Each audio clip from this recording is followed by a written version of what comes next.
Well, hello, everyone. Thank you so much for joining me. Tonight, we're talking about the case of Jack and Lilly Sullivan, who vanished from their Pictou County, Nova Scotia home since May 2nd, 2025, just over a year ago now. Since nearly the beginning, there has been questions in the Jack and Lilly case that just didn't make sense.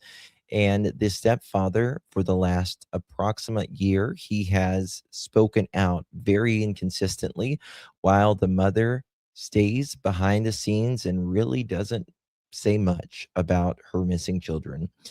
Tonight, we're going to be talking about Daniel's inconsistencies. I have been listening to him for the past 12 hours. I might even dream about Daniel tonight in not a lovingly way, in my opinion, but we got a lot to talk about on the other side of this. I've walked through storms in scars and grace, smile through pain with a painted face. Dang it, mother chickens. They call me too loud, too much, too strong. But honey, that's the reason I belong. Every scar's a scripture, every tear's a hymn. I found my worth where the light grew dim. They tried to break me, but here's a twist. I turned my pain into a clenched fist. I'm an unbreakable woman, born of fire and pearl. I shine like grace in a reckless world. You can test my faith, you can shake my plan, but I'll rise again. Just watch me stand.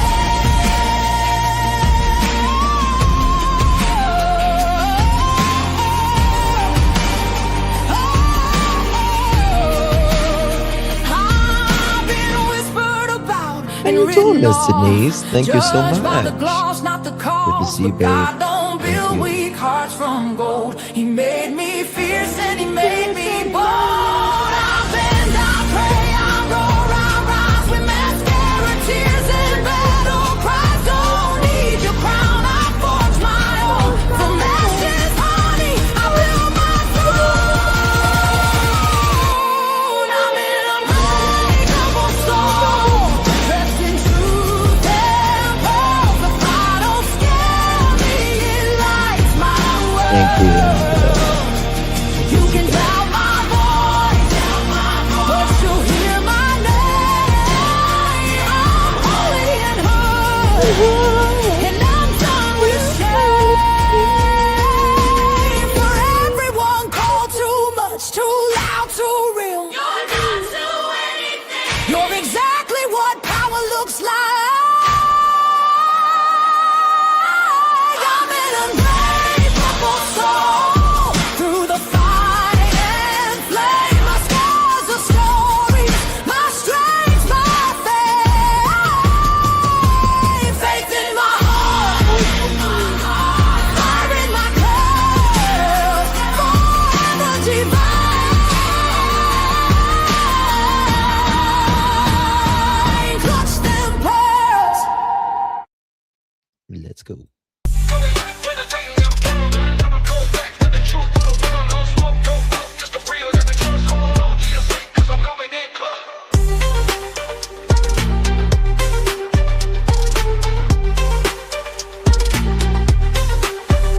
Coming in clutch, better tighten them pearls, dropping cold facts. Got the truth for the world, no smoke, no fluff, just the real that we trust. Hold on to your seat, cause I'm coming in clutch.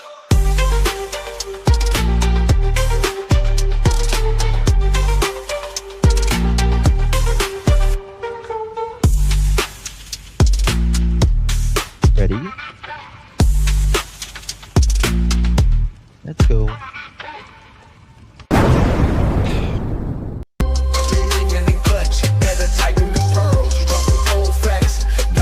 This is Daniel. This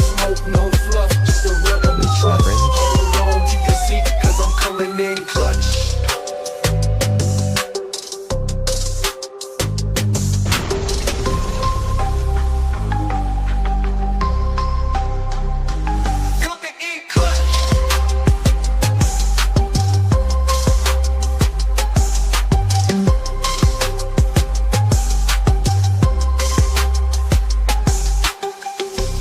coming in clutch. Better tighten the pearls, dropping cold facts.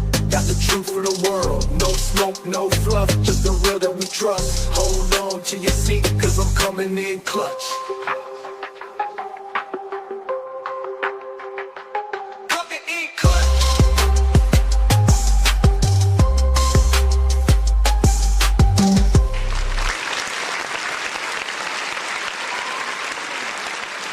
Welcome, everyone, and thank you.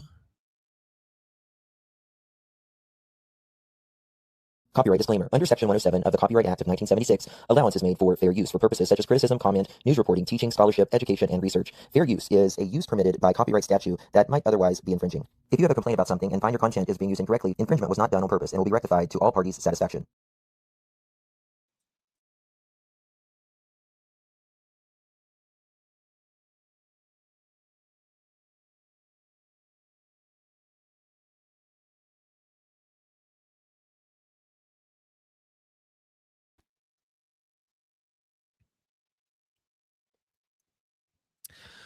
Well, hello, everyone. Good to see you all. Thank you all so much for joining me. Really do appreciate your time. You could have chosen to be anywhere on YouTube. You have a lot of options, anywhere on the internet, anywhere in the world, and you chose to be right here.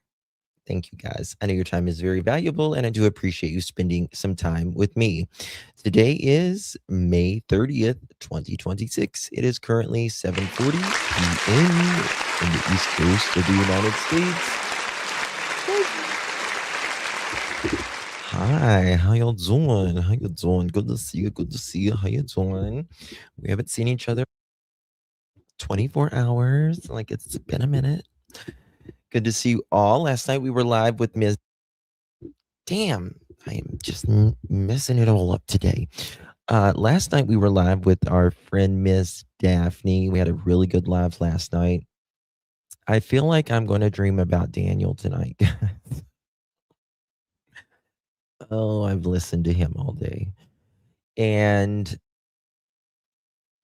just the absolute amount of buffoonery that this guy has spewed out in the last year is absolutely incredible. I think about this case and his statements, and I'm like, if you believe him, you've really either got to have blinders on or you don't realize all the things that he has said.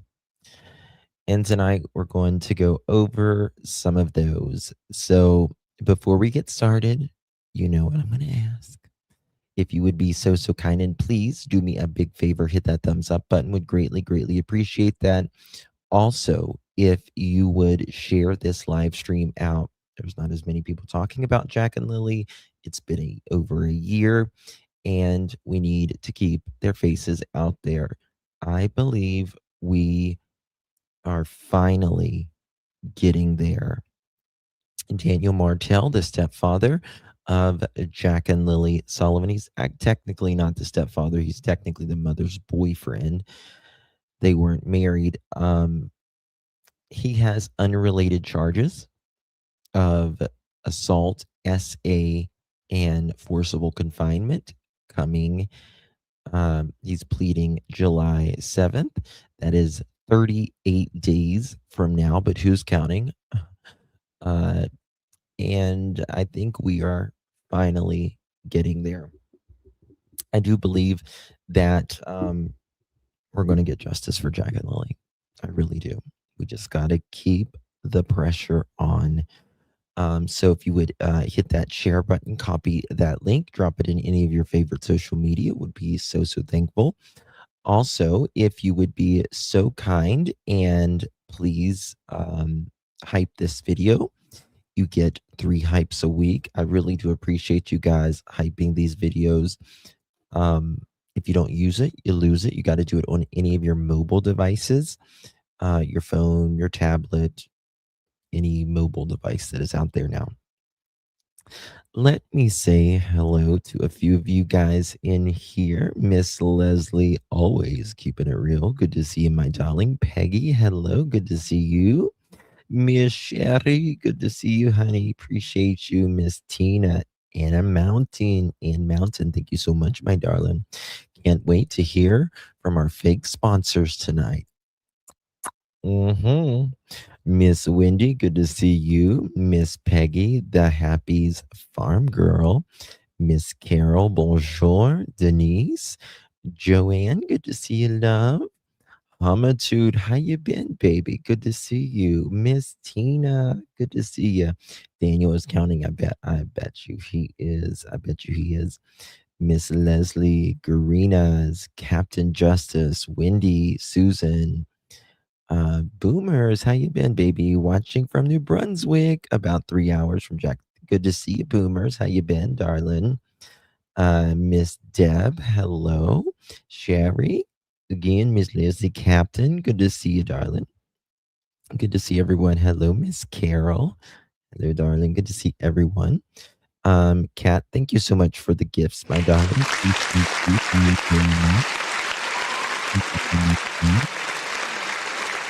I don't know. Where is everybody this evening? Did notifications go out? Maybe everyone's just a little late. Good. Thank you so much, Kat, for your gifts. Really appreciate you, my darling. Good to see you. Hey, Denise. Thank you so much, darling. Appreciate you. Good to see you. Hi, Justin. Hi, Alfred. It's great to see you, Miss Denise. Appreciate you very, very much, my darling. Thank you so much. Hey, Miss Dolores. Good to see you, darling. Thank you so much. Hi, Justin. Hi. The beautiful girls. Hi, Donna. Good to see you. Thank you so very, very much. Hey, Brian. Good to see you, my friend Patty. Everyone rolling on in as we get it started. Okay. When I say I have listened to Daniel all day, I really mean it.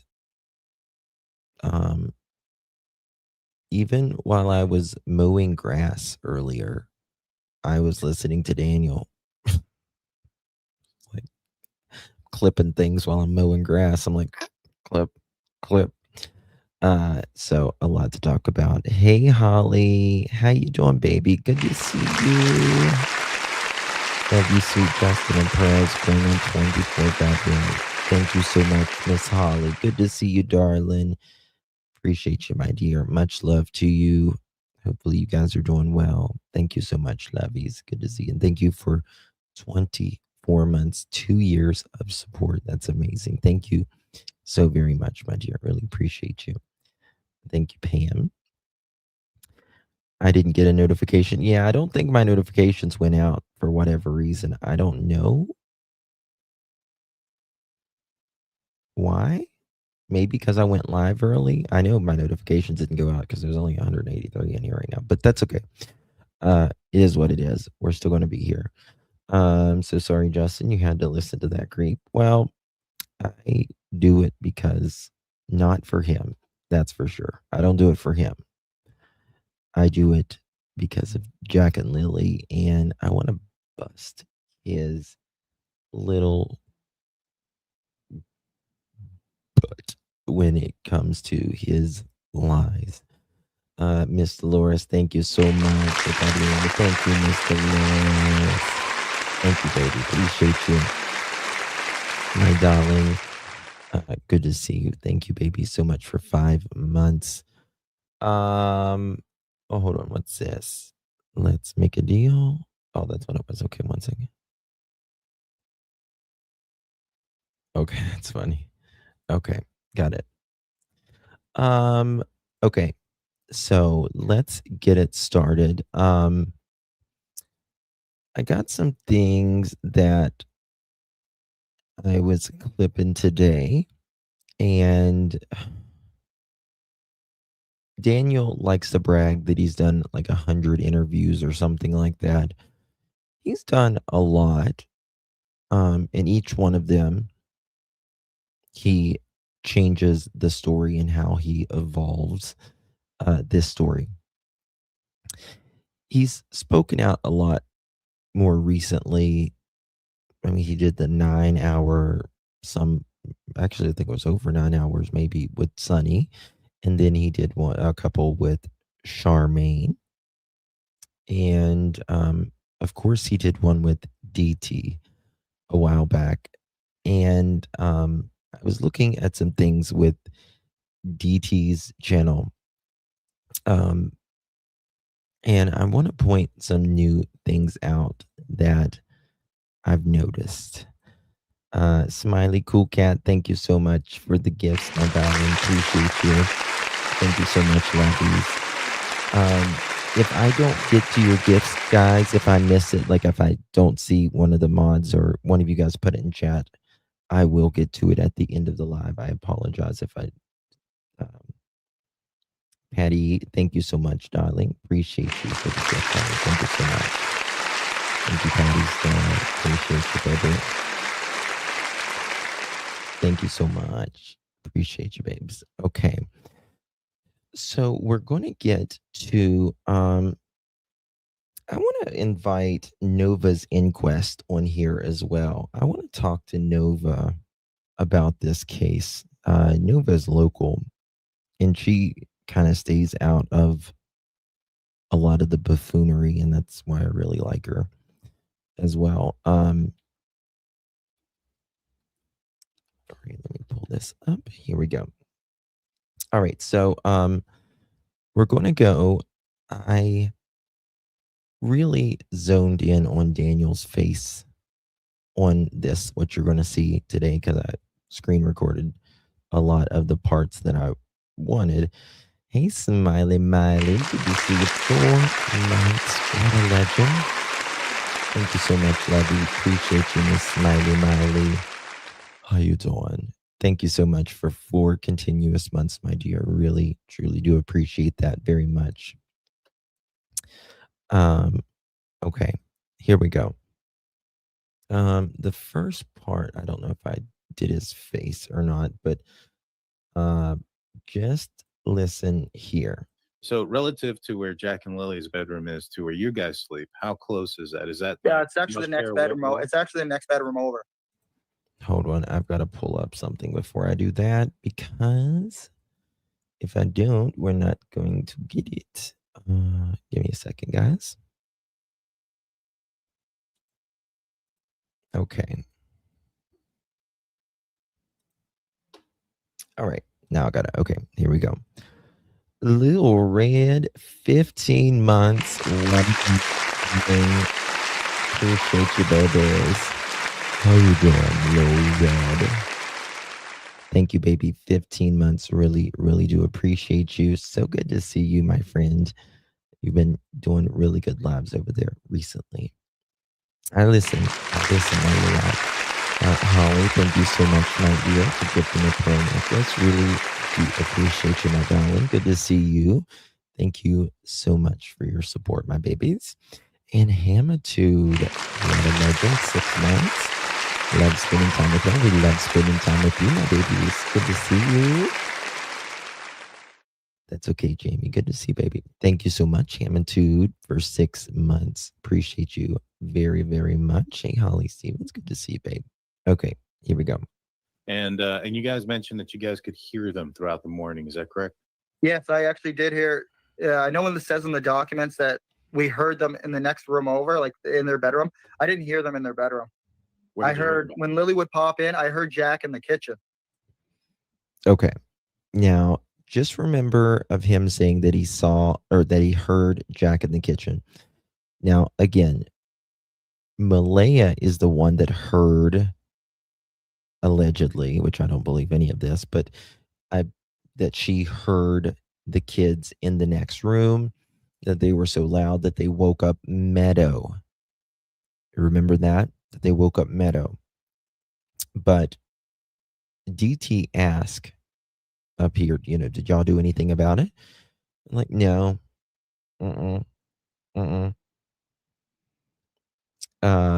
So that was interesting. Now, if just a thing here, if if Jack and Lily are so loud enough to wake Meadow. They're probably, that means they were loud enough to wake Malaya, which is probably loud enough to wake Daniel too, right? So that would have probably woken up everyone in the house, wouldn't it? Because Jack and Lily were awake. That woke Meadow. Obviously, Malaya says she got up to get Meadow, which means she had to be either awake or woken up, one or the other. But they never told Jack and Lily to hush it down. Malaya said Lily comes in the room. A little bit later, they don't say if she says anything or anything. And then Daniel says Lily comes in the room twice, at least. There's been inconsistencies about that. It was several times he used to say, then it was like 2 or 3, and now it's 2. Oh, interesting. Yeah, I heard him rustling around in the kitchen, right? Oh, But then when was Daphne live? I looked to see if she was live, and I didn't see her if she was. It didn't show me she was live. She told me earlier she was thinking about doing a members only, but it didn't show me she was live. The kitchen is also on the other end of the house. Besides, remember, they said they turned the TV on for Meadow, so we heard it over the TV. Correct. Oh, hey, Joyous. Good to see you. Hey, old garden gal. Yes, Daphne was live, just left there. It didn't say she did a members only, but it still should let me see. I would looked earlier. When me and Malaya made our way out to the kitchen, there was nothing moved. The chairs. Okay, now remember that part. Just remember this part. When they made their way to the kitchen, nothing was moved. I mean, what are they supposed to be, rearranging furniture or something? Were still perfectly in place. There was no chairs pulled up against the counter for them to, they usually would jump up and take food if they wanted, because kids always do that, right? They would go into the fridge. They would go into the other pantry and grab food if they wanted. Like, they had unlimited food if they wanted to grab it. Okay. They did not have unlimited food. Their dad had to buy them food all the time. Malaya's grandmother had to buy food all the time. So that's a lie. And, they would go in the fridge, take yogurt cups and eat them, or cereal or whatever. Mm-hmm. So, but nothing was moved, Daniel. Nothing was moved. And now they're being loud-ish. You mean loud enough for you guys to hear them? Yeah. Your other daughter, Meadow, she was there though, right? Yeah, she was actually laying beside me with Malaya. Did you guys? Okay. So they were like Daniel from DT's channel just said right there. They were loud enough to where you guys could hear them, but they want to, make sure the baby's asleep, right? Daniel's like, we want to make sure she gets enough sleep. Okay. Did Malaya ever tell the kids to be quiet? Were they waking up Meadow at any point with their noise? In that morning, no. But who tells, if you want your kid to sleep and there's others in the house being loud, especially kids, what's the first thing you're going to say? Shh. Quiet down. Quiet down. But didn't happen. That doesn't make sense. Now, I don't know why Meadow would still be asleep, though, because, hello, I mean, she's been asleep since 10 o'clock, almost 12 hours. When Lily poked in, I did go, shh. Like, when, no, you didn't, she would come in the room, because she always woke up Meadow. Same with Jack, but, I mean, that's what kids do, too, right? Yeah. And so, You know, some folks are saying that, you know, they may have walked out the back sliding glass door. Okay, here we That go. seems like the only logical explanation for them to have exited the house. You had something on the front door, correct? Yeah, on the front porch, where there's the front porch door, and then there's the inner door on the front. And I know for 100% they did not go out through that door. So, because when I went and got the keys and tried to come back into the house, couldn't get into the front door. Right, I had to go around from the back, and then I Listen, went out through the front door. Gotcha. So that's how I know they did not exit through the front. They exited out through the back sliding glass door. Now, watch his face. I read in the documents that Malaya said something to the effect that the kids didn't always close the door behind them when they went outside. It kind of made it seem like there was times that they did. Is that accurate, or was that something that when they went outside? I mean, the percentage that they would actually close the door behind them, it's very minimal. But they haven't done it in the past, though, correct? It's usually, I mean, Daniel, even I don't close the door all the way sometimes. Oh, okay. Yeah, you probably still wear a bib, Daniel, from your So it was all the way shut. math resident. Yeah, it was all the way shut. I mean, fully all the way shut.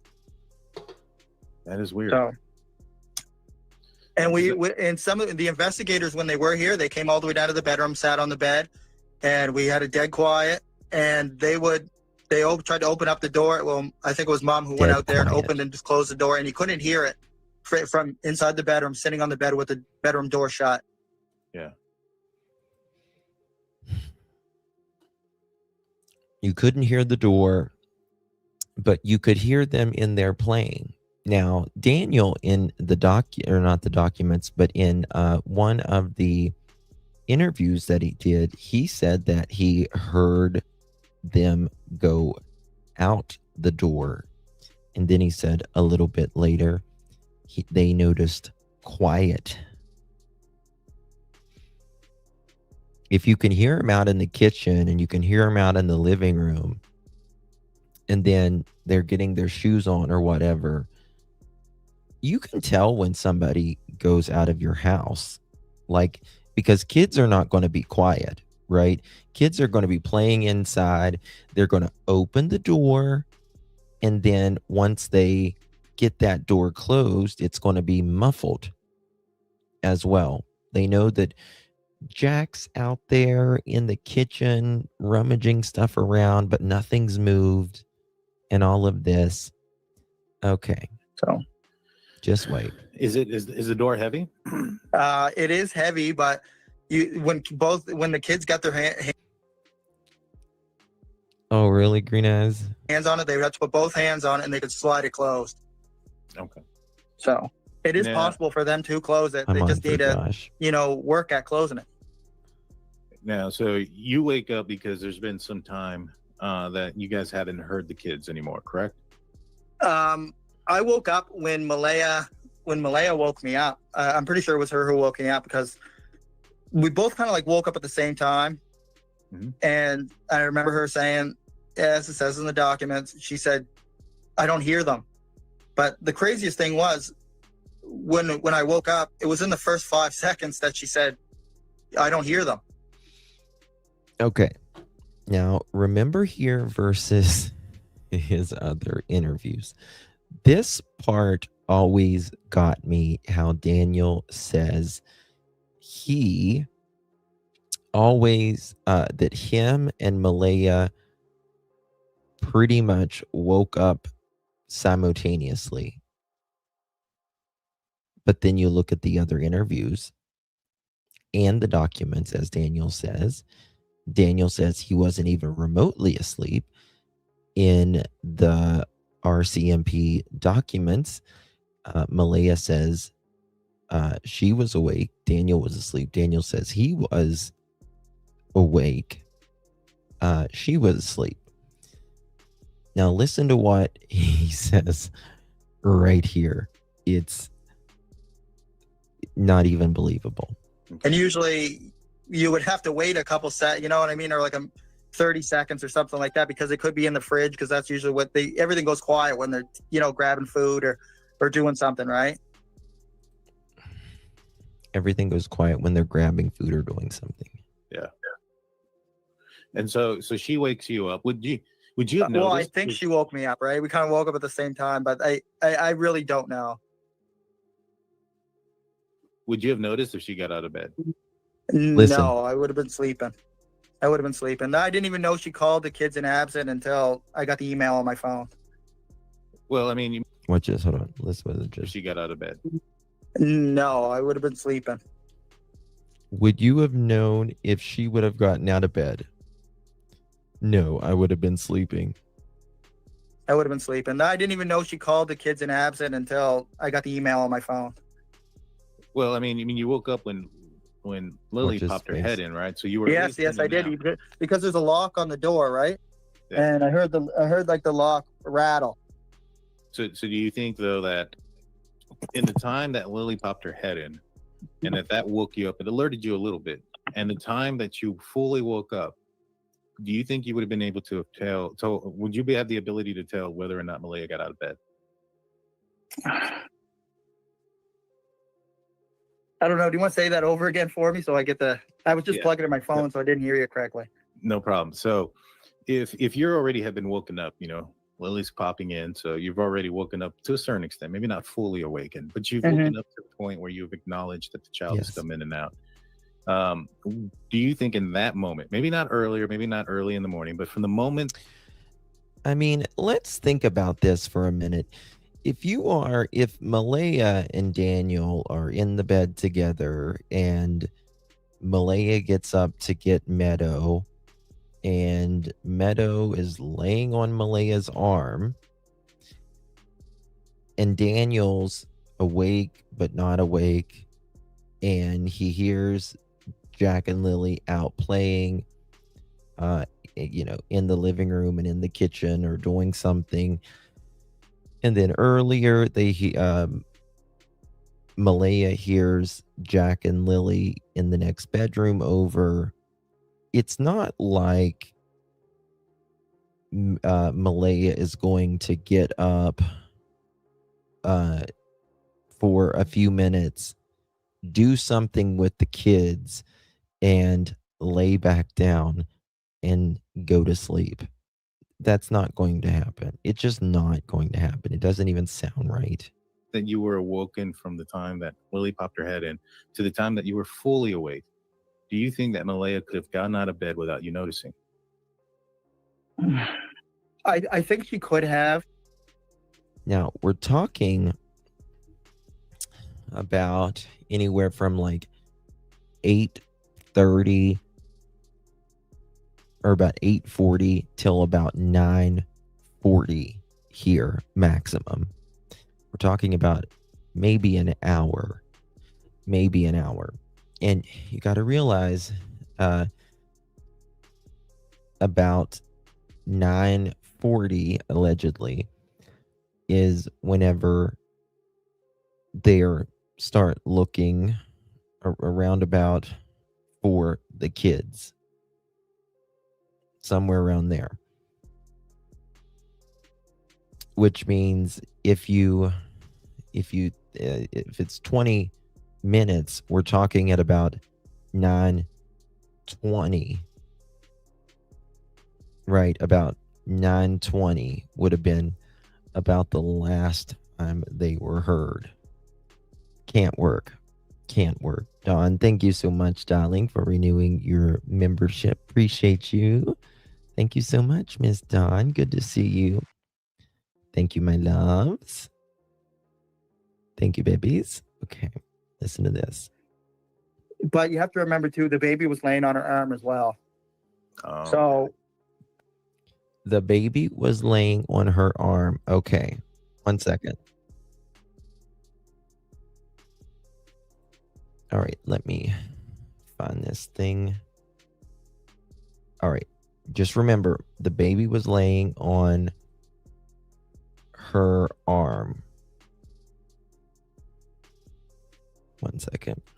like the baby was sleeping on top of her right arm. So it's right unlikely arm. that she got out of bed.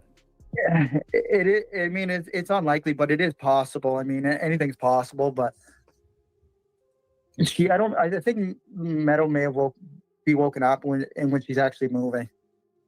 Gotcha. And But so, it is possible, Daniel. I mean, anything's possible. This case is just an absolute circus, so anything's possible. And so, so she wakes up. You wake up. What's the first thing that you do? First thing I do when I wake up is, I mean, Malaya's right beside me, and she says, "You like hear the kids?" And then I listen for a few seconds. I said, "No, I don't hear them." So first thing I do is when I don't hear them, I get up and I, get dressed, and me and her make our way out to the kitchen. And this thing I still find odd to this day, I told investigators this, is Malaya didn't look in Jack and Lily's room when we went out and walked to the kitchen, right? Okay. So I found that odd because we both walked up together up the hallway to the kitchen. And then I poked my head I looked into the living room, didn't see the kids. I ran back to the room, looked underneath their beds and stuff, didn't see them. So then we made our way outside, right? Malaya stood in the kitchen when I was... Okay, I was finding something here. Okay. Listen to this. Malaya's right beside me, and she says, you like hear the kids?" And then I listen for a few seconds. I said, "No, I don't hear them." So it's right here. Anything's possible. I mean, anything's possible. She's actually moving. I think Meadow may have be woken up when she's Right actually moving. Gotcha. And But so, it is possible, Daniel. I mean, anything's possible. This case is just an absolute... so it's unlikely. Like the baby, remember too, the baby was laying on her arm as well. Oh. So like the baby was sleeping on top of her right arm. So it's unlikely that she got out of bed.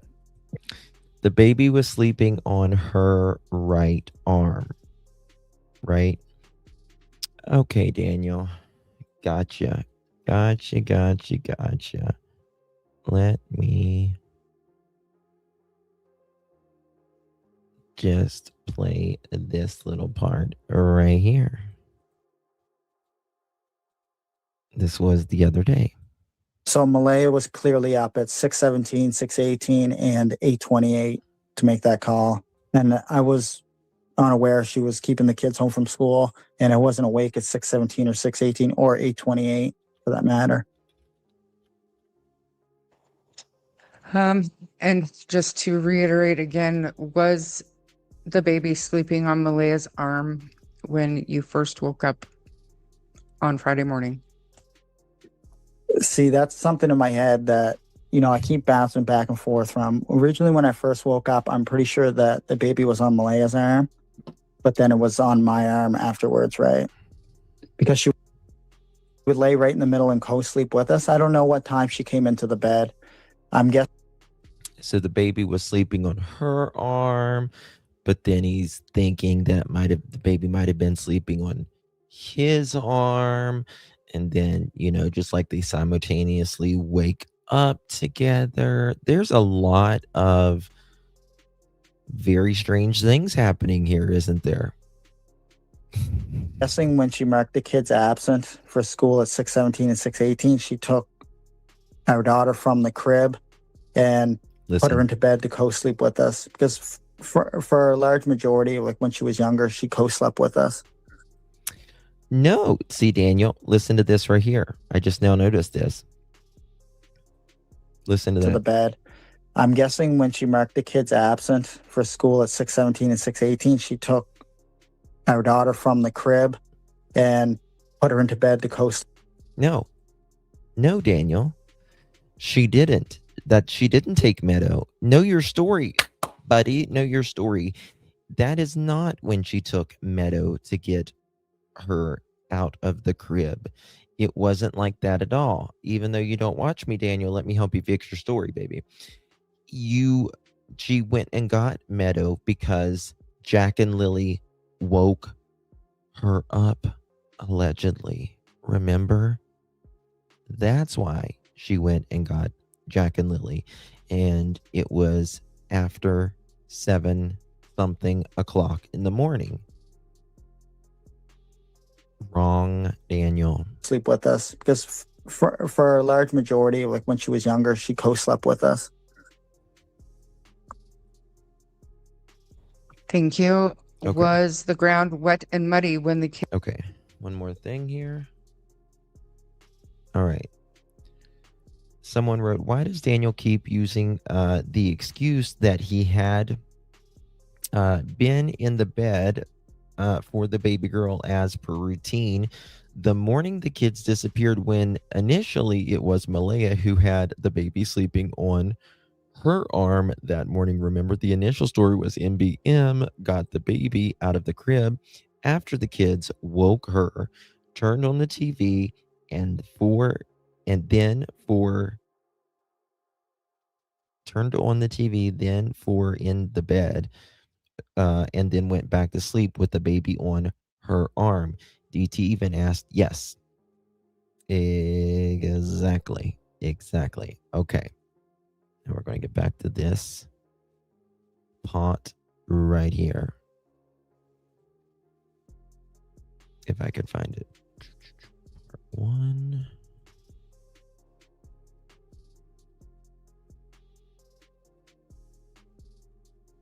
Okay, that's not it. Right here it is. Okay. I got a lot of things pulled up. I've been listening to Daniel all day. Right here. Okay. Yeah, it is. I mean, it's unlikely, but it is possible. I mean, anything's possible. But I think Meadow may have be woken up when she's actually moving. Gotcha. But it is possible, Daniel. I mean, anything's possible. This case is just. I think Meadow may have be woken up when she's actually moving. So now you think Meadow woke up when she was actually moving? Gotcha. But it is possible, Daniel. I mean, anything's possible. This case is just an absolute circus, so anything's possible. And so she wakes up. You wake up. What's the first thing that you do?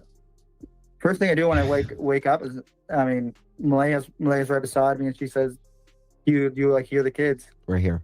And then I listen for a few seconds. I said, "No, I don't hear them." So first thing I do is when I don't hear them, I get up and I, get dressed, Watching.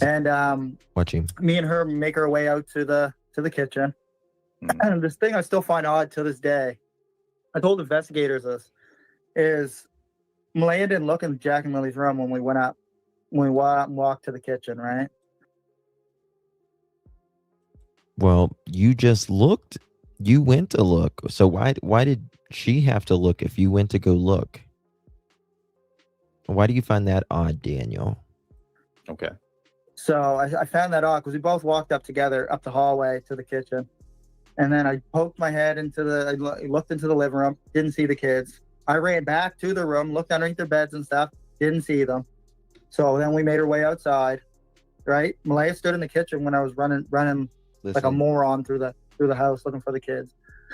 And we made our way outside.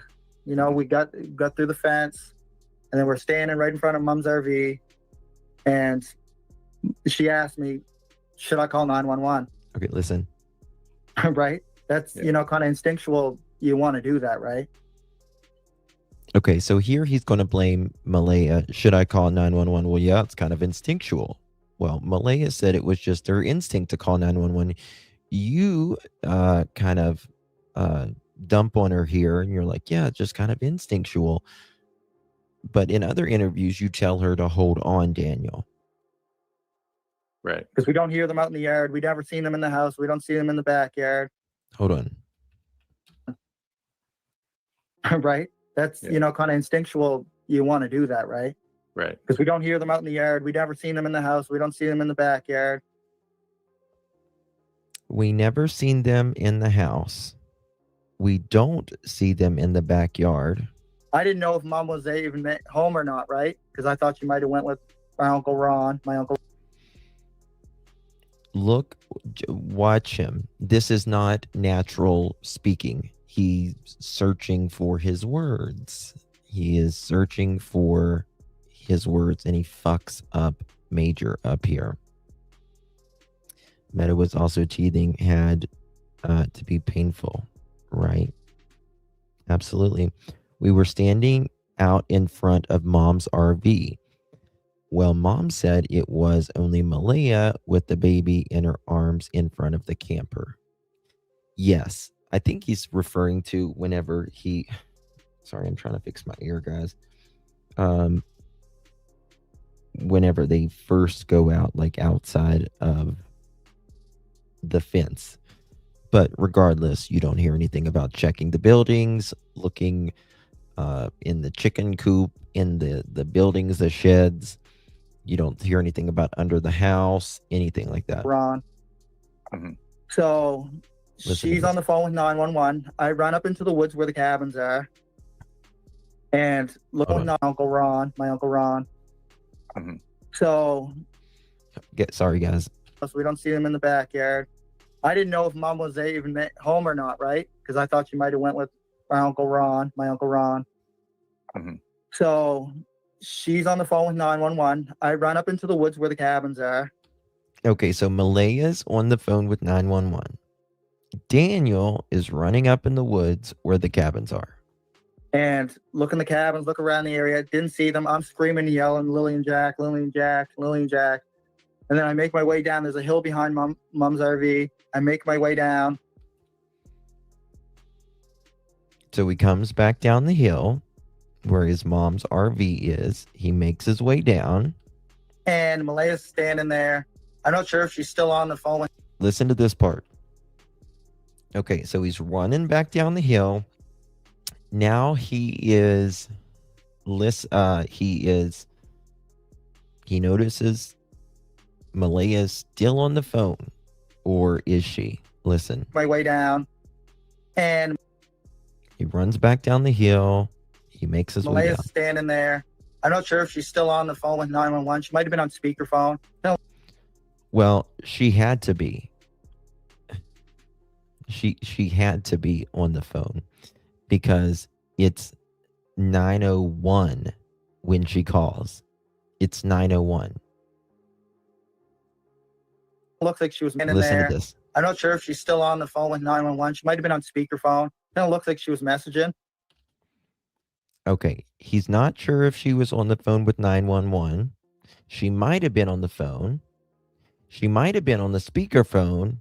It looks like she was messaging. Okay.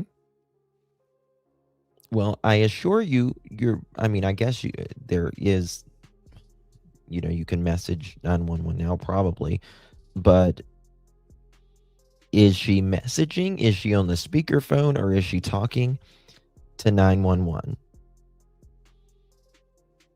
10:01 was the time. Absolutely. She had to be on the phone. She was on the phone for nearly 10 minutes. But she might have been on speakerphone with the dispatch. Might have been. And so I say, I'm jumping in the car. So Okay, listen. So I say, I'm jumping in the car. And so I run, I say, I'm jumping in the car. Yes, you are. And it was a car, Daniel. It was not a 2017 white Nissan Pathfinder. Robini, thank you for your jewels, darling. Appreciate you. Appreciate you, lovies. Thank you so much. Really do appreciate you. That's a rather, 10 minutes for a 911 call. Yeah. So I ran inside. Listen. I tried to go into the front door. So I ran inside, I tried to run through the front door. Now, why would you try to run through the front door if it's bolted? Like, you bolted every night. You supposedly bolted every night. And from what I understand, it was permanently bolted shut. But regardless, it's locked. Thank you, Ra.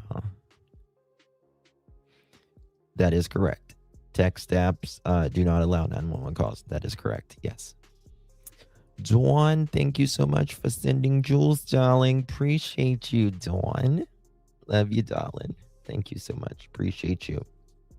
Okay, listen to this. Listen. I'm jumping in the car. So I ran inside. I tried to go into the front door. Door's locked. ran through the back door, the back sliding door, got into Ran through the back door, the back sliding door. the house, grabbed the keys off the end table Grabbed the keys off the end table. because there was 2 sets of keys, right? Now, my question is, what is the likelihood of you knowing your 4 and 6-year-old have been missing no more than 20 minutes? Their legs are about this long, and they were just playing outside for 10 minutes of that 20 minutes, and you're going to jump in the car. And you're going to jump in the car, Daniel. Okay. Your legs can go faster than their legs, and they couldn't have gotten that far.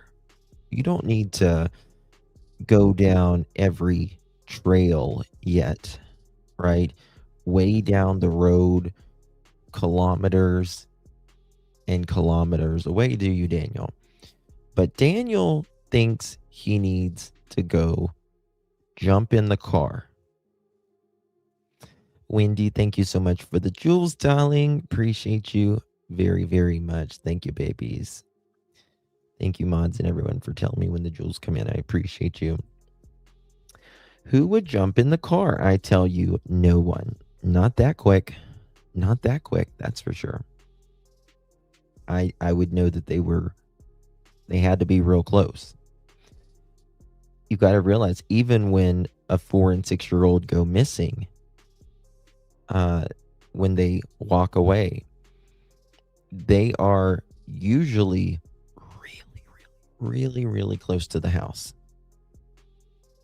It's on your end, Meep. I hope. I think it's on your end. I want to know how he is. I want to know how he knew his uncle Ron called his mother that morning. It was a quick phone call. She shown the call log. Why would he assume she went to town with him? Because it was supposedly she goes to town every Friday with him, but that they haven't been to town since on a Friday, from what I understand. Nobody's seen them in town together. But what's very interesting, before they had their script together, and this is how, in my opinion, I will tell you how Miss Junkyard Judith here knows, is because she said she thought that the kids might have gone missing before she talked to her brother Ron. What do you mean? What do you mean? That was like hours before. And I didn't take my phone. Well, I don't remember taking my phone because there's no service out there anyway. Not like I can use it. Okay, listen. Watch his face. Watch his fucking face. Backsliding door, got into the house, grabbed the keys off the end table because there was 2 sets of keys, right? I told you guys that bothered me a long time ago, and I didn't know why, but I know Daniel said it for a reason, and now we know why he says it, because he wants you to believe that he took the white 2017 Nissan Pathfinder, but he took the blue car that had a muffler issue, kind of like Daniel has a muffler issue, right? He doesn't know when to shut the entire fuck up, but I'm kind of glad he doesn't know how to shut the fuck up, because this is voluntary, and it could possibly, and I'm sure it has and will be, probably used against him one day, hopefully sooner than later. Oh yeah. Can you imagine Natalie Holloway's mother, Beth Holloway, speaking like this. Because there was 2 sets of keys, right? Yeah, like, Natalie just went in, to Bermuda and then, like giggling and shit like that. Like, people are fucking hurting when their loved ones are missing. It's the most tragic thing you could fucking go through in life, is a kid missing or a family member missing or unalived. Yvette, my head hurts. I'm not even being funny with you. I have a headache from hell this evening because I have listened to this all day. But I'm really, really working my ass off on this, trying to put things together that I'm working on. And there's not a lot going on in Nancy Guthrie right now. So I got a little extra time, Daniel. I got a little extra time for you, baby. And I didn't take my phone. Well, I don't remember taking my phone. I didn't take my phone. I don't remember taking my phone. Right? Janie doesn't take her phone. Daniel doesn't take the phone either. Because there's no service out there anyway. Not like I can use it. You heard him, right? There's no service out there anyway, because it's not like he can use his phone. Just remember that, because in a little bit later, well, in the RCMP documentary, in the RCMP documents, he says that he used his phone to get out of the woods, and he records things and all that. Damn, I wish Daniel really didn't watch me, and his people didn't really watch me, because then I could say some things. But I've seen people more emotional over missing pets. Oh my God, absolutely. Dolores, did I get your gift? I don't know, Terry. I don't know about that. Did Miss Dolores's gift come in, guys?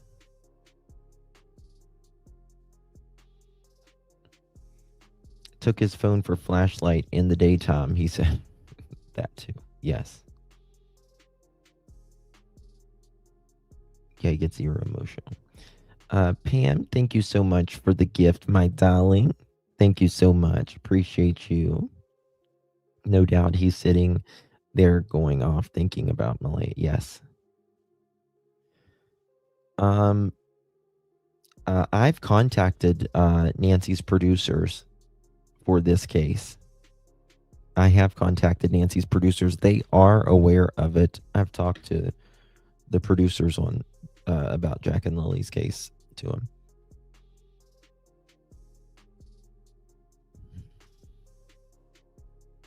Oh yeah, we're gonna get to it. Yeah. Thank you, Miss Dolores. Appreciate you. Yes, I got your gift. Thank you, baby. Very kind of you. Thank you so very, very much.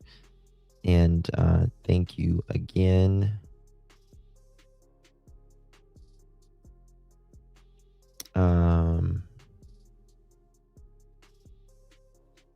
Damn. Who else sent it? YouTubers wrote it a second ago.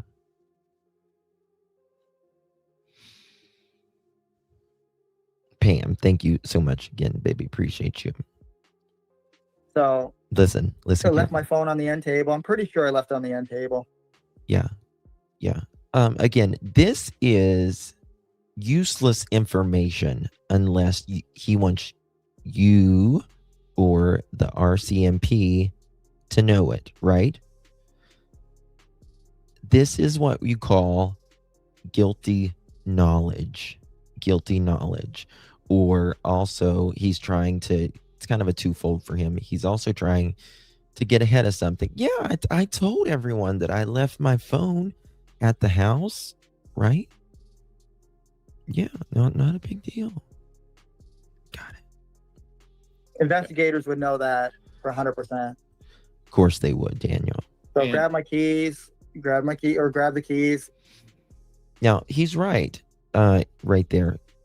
Grabbed his keys, right? Grab my keys. You did grab your keys, Daniel. Yes, my keys. So grab my keys, or grabbed the keys. He wants his brain's telling the truth twice, actually, but then he's overcompensating because he knows he's lying when he says grabbed the keys.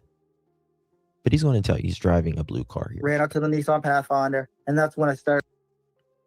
Right. Most people don't say, I got in my 2017 white Nissan Pathfinder, right? They'll just say, I got in Malaya's car, right? I got in Malaya's car. I got in Malaya's vehicle. Not, I grabbed my keys on the side stand because there's two sets of keys, right? Got in Malaya's 2017 white Nissan Pathfinder. Now, when you are talking about your vehicle, right? Do you say I go out in my 2015 GMC Yukon Denali? No. It doesn't make sense. You don't need to say that. It's useless information unless you want to set a narrative, right? You would just say, I got in my husband's car, or yeah, I jumped in the Denali, or you don't need to put all that information there. But he needs you to know that he got in a specific person's year, make, model, and color of that vehicle, and how many sets of keys it has. For what? I don't know, unless maybe you're driving a blue car and you told on yourself.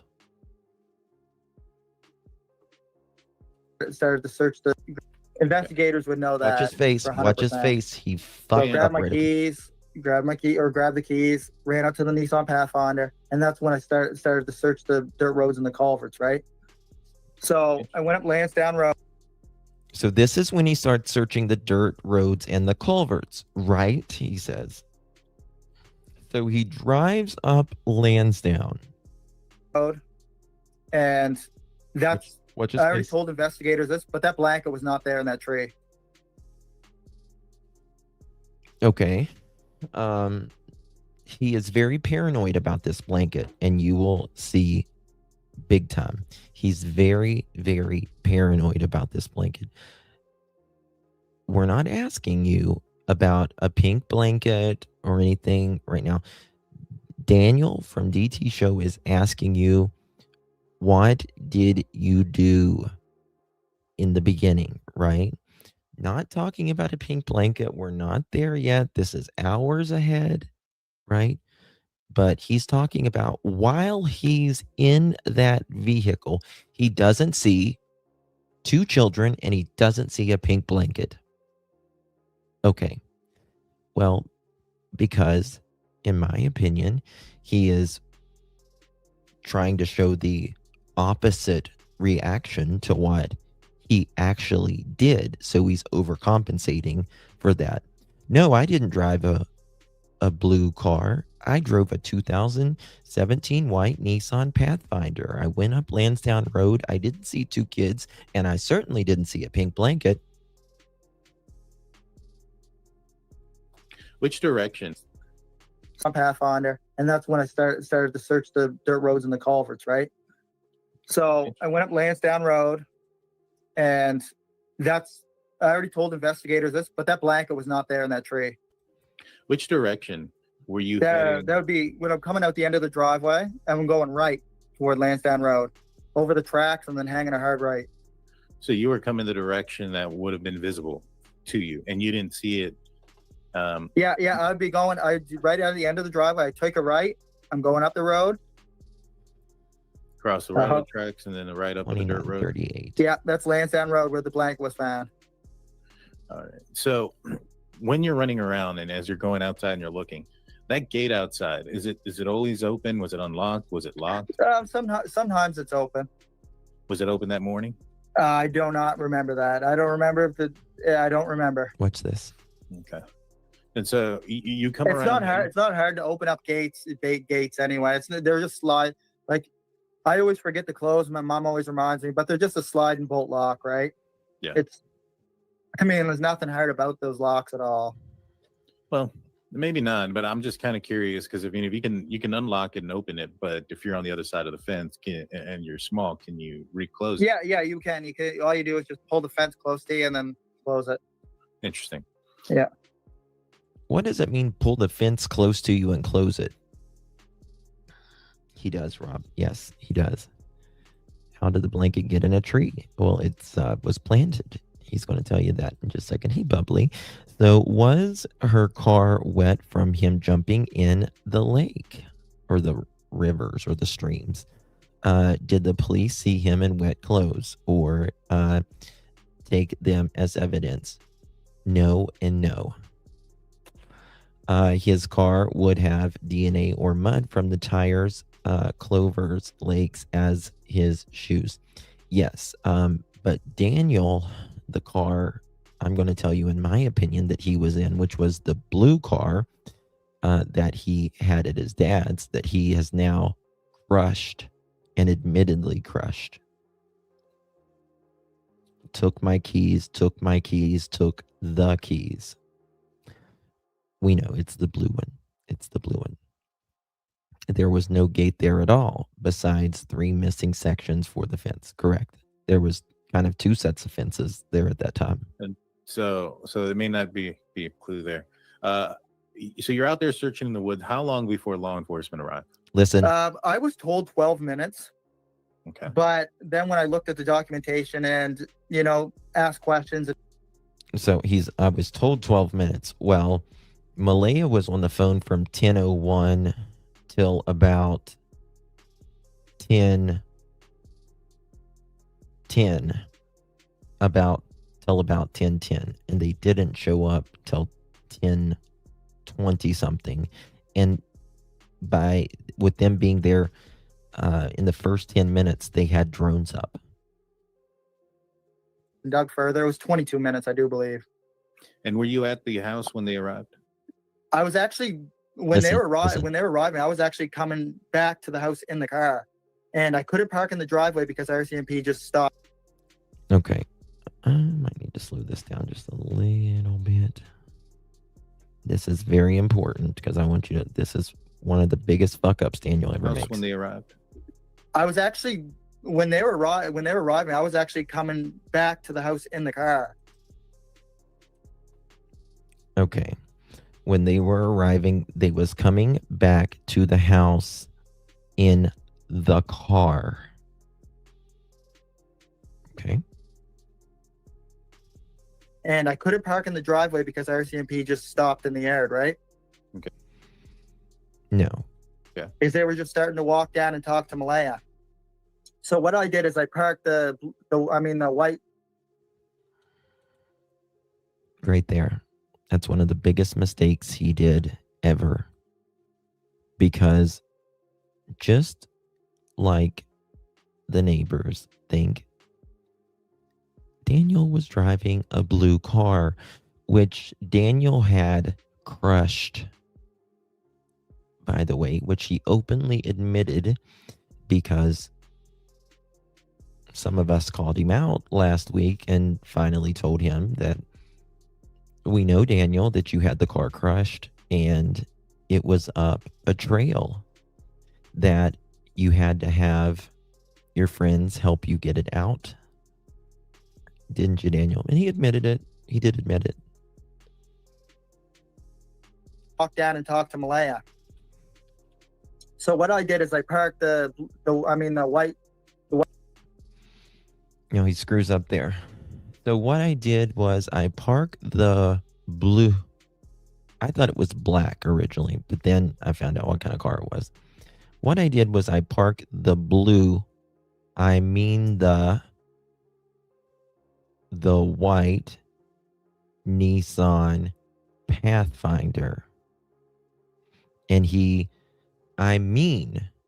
right? What I did is I parked the blue, I mean the white. No, you meant the blue. Except it was, you're here at about 10:30, Daniel. You parked the blue car about 1:30 in the morning and a couple other times as well. But he corrects himself, and that's how we know this is a sore spot for Daniel, a big sore spot for Daniel, because he corrects it several times.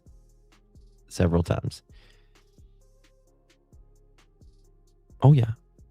Daniel's welcome to call in. Anytime, anywhere, any place, Daniel. 307-228-4906. You have me on Facebook. I've contacted you on Facebook. You can email me, send a carrier pigeon, send your, throw a meth pipe at me, whatever. It works. White Nissan. So what I did is I parked the white Nissan Pathfinder, because that's the car Malaya owns. They're parking the driveway because RCMP just stopped in the yard, right? Okay. Is they were just starting to walk down and talk to Malaya. So what I did is I parked the white Nissan Pathfinder. They're parking the. And then after he screws it up a couple times, right there, what I did was I parked the blue, I mean the white Nissan Pathfinder. Then he says, because he's anxiety ridden right there, because that's what Malaya owns, right? Yeah, she'd only had it. It'd only been legal less than 24 hours, though. It had really only, maybe 36 hours at the most. This car had been legal. Now, Daniel says Malaya's had it since April 1st. Well, she might have had it, but it wasn't legal, so you couldn't drive it then. It's been legal for less than 36 hours at the time Jack and Lilly go missing. Driveway because RCMP just stopped in the yard, right? Okay. Is they were just starting to walk down and talk to Malaya. So what I did is I parked the white Nissan Pathfinder, because they're parking the driveway because RCMP Watch just the stopped anxiety. in the yard, right? Okay. Is they were just starting to walk down and talk to Malaya. So what I did is I parked the white Nissan Pathfinder, because that's the car Malaya owns, the 2017 Nissan white Pathfinder. And I parked over on the right-hand side of the marsh, going toward Lansdowne Road. There's a car Malaya owns, the 2017, the white Nissan Pathfinder, because that's the car Malaya owns, the 2017 Nissan white Pathfinder. You see his eyes close and all that, like he's fucked up here. He knows he did. And I didn't catch it for a while, but then I caught it. And I parked over on the right-hand side of the marsh, going toward Lansdowne Road. There's a marsh that's right beside the house there. Mm-hmm. Probably can pull that up on the map. There's a little driveway that's right beside it. It's about 100 feet from the house. Okay. 300 yards, actually. Around here? Yeah, that's actually the marsh. And there's a little driveway right on the left-hand side right there. Yep. That's where I parked in the white Nissan Pathfinder. That's where I parked the white 2017 Nissan Pathfinder. Robin, I would be glad. I would take my fucking hoops off. Come on, bitch. I would take my acrylics off. Let's go. I'll take my rings off for you. Let's go, boo.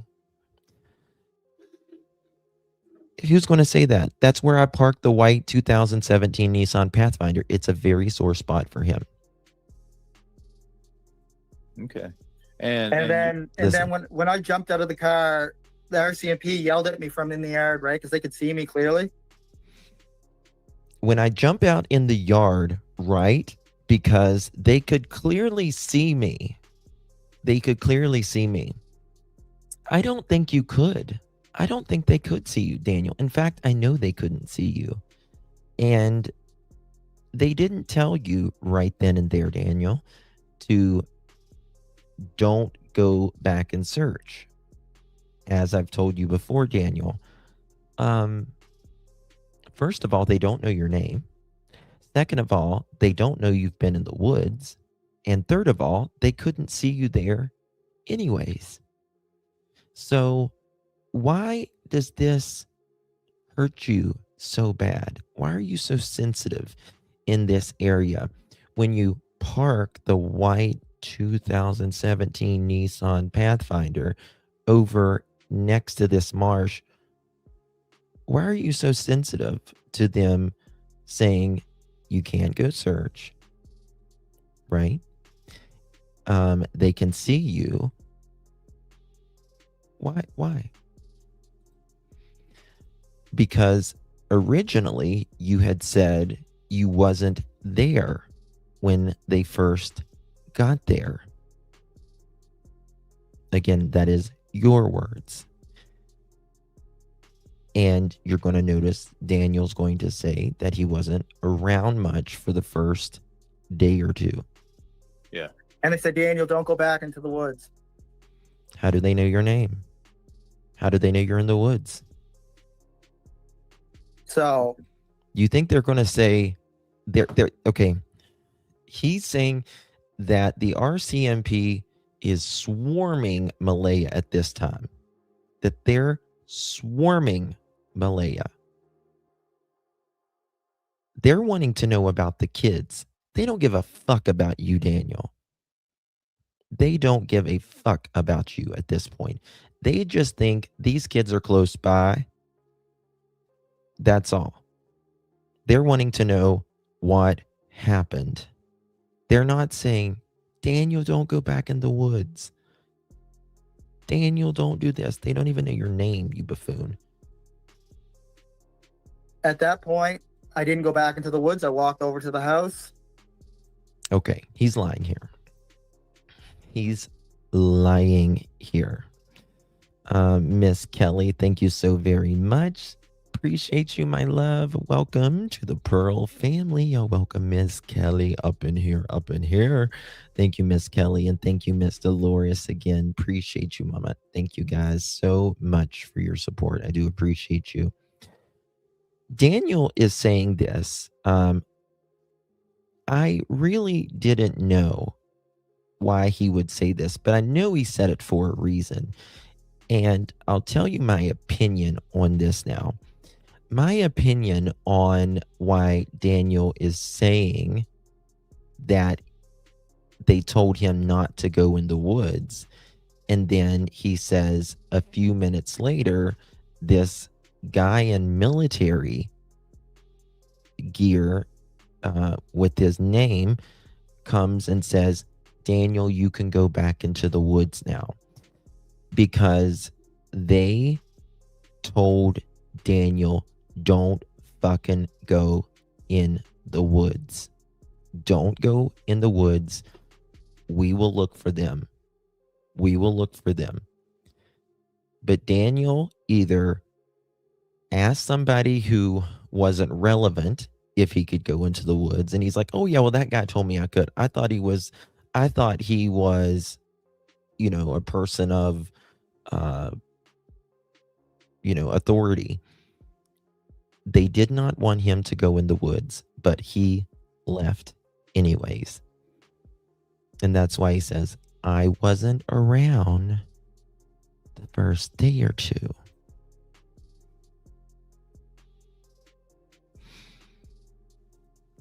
I don't think they did. I don't think they did, in my opinion. I don't think they knew it immediately, that's for sure. And I went down, I was talking to my mother because Listen, RCMP just, officers just swarmed Malaya. swarmed her. Yeah. Yeah. And so they asked you to stay there. They asked her to stay there. Did they look into your Pathfinder or the Pathfinder? Did they search it? No, they didn't at all. Well, palm my honor, as my grandma would say. They didn't search Malay. They didn't look in Malaya's 2017 white Nissan Pathfinder. Really? They didn't look in 2017 white Nissan Malaya's Pathfinder. Because the RCMP just, officers just swarmed Malaya. Yeah.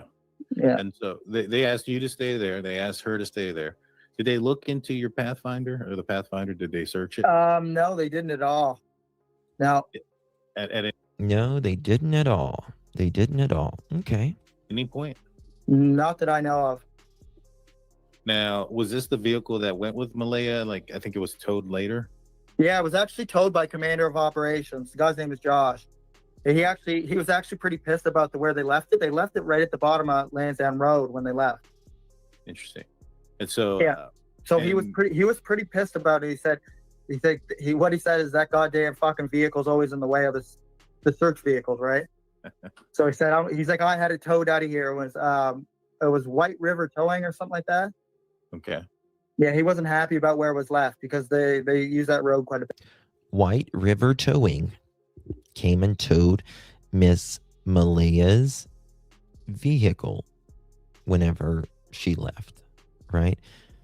Now, in my opinion, this is where the RCMP made a mistake. And I think it's because it's Pictou County, Nova Scotia. It's a population of about 150, and they just don't think someone in this little population is going to unalive the kids or neglect them. This is Canada as Canada gets. And they just, because let's be honest, when most kids go missing, they vanish on their own. It's usually very innocent reasons why. But I think this is where they really messed up. I think they didn't take control of the house enough in the beginning. I don't think they should have allowed anybody in there, let alone the family, to stay overnight. Other members of the family, let alone Daniel and Malaya, in there that night. They should have checked those vehicles immediately.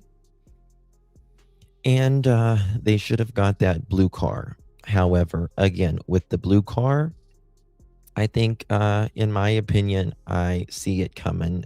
Just in my opinion, not a fact, but I do believe that there will be tampering with evidence charges and destroying evidence in the future. Daniel did have the blue car crushed, he says. And again, I think Daniel should put out that receipt of having it crushed. Or did you have it destroyed, Daniel? If you had it crushed, you'll have a receipt on that. Not only will you have a receipt on that, there will be cameras that the RCMP will be able to get. They will be able to get, they collect the VIN numbers when they crush cars now and all of that. So, yeah.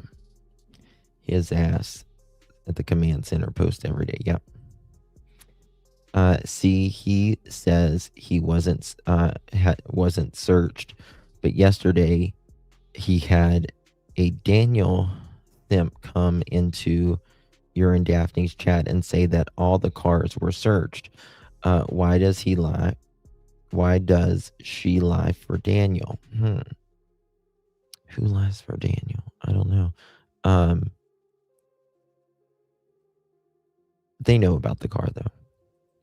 They know about the car. In fact, I'll say, I think they probably even have an idea, in my opinion, about. They could even have an idea of where Jack and Lily are. They could be building a case and watching the area. And while they're building the case and watching the area to make sure that Jack and Lily are not moved, and when they get ready to make arrest, they might look in a certain area. And you don't, I mean, when it was towed, were you still in communication with Malaya? No, Watch his face. I use that road quite a bit. Hold on. I had it towed out of here. It was White River Towing or something like that. Okay. Yeah, he wasn't happy about where it was left because they use that road quite a bit. And you don't, I mean, when it was towed, were you still in communication with Malaya? No. Okay. And my wallet was left in the car. His wallet was left in the 2017 white Nissan Pathfinder. Okay. When it was towed, and then when I got my wallet back, everything was taken out except for my actual important stuff, like my driver's license, my bank card, my health card. All that stuff was still in there, but all the other stuff was taken. Interesting. And did the investigators ever tell you that they didn't search it? No, they didn't. Okay, so there's a possibility that they searched it and just you're just not aware of it. That is true. That could be true. Yeah. Okay. Yeah. I mean, they can't tell me everything, so. Right, and it is her vehicle, so I'm not sure if they would come out and say, "Hey, we searched her vehicle to you."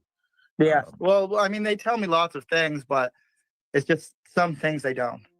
Well, I'll ask you this: did they search your other vehicles on the property? Watch. I'm not totally sure. For the first couple of days, like I wasn't at the house, but I. Daniel.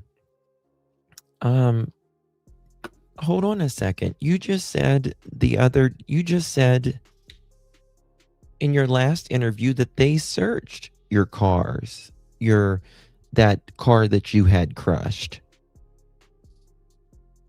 Do you guys remember him saying that they searched the car, that it was just sitting there, that he had the RCMP had plenty of time to do what they want with it? Yeah.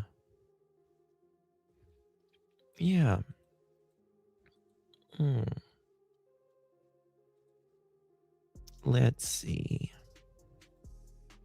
if I can find it quick. I need to close some of these windows, damn.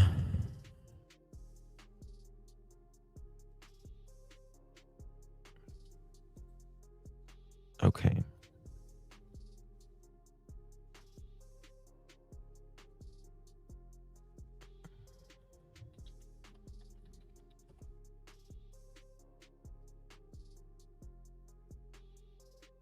Yeah, Daniel said he wasn't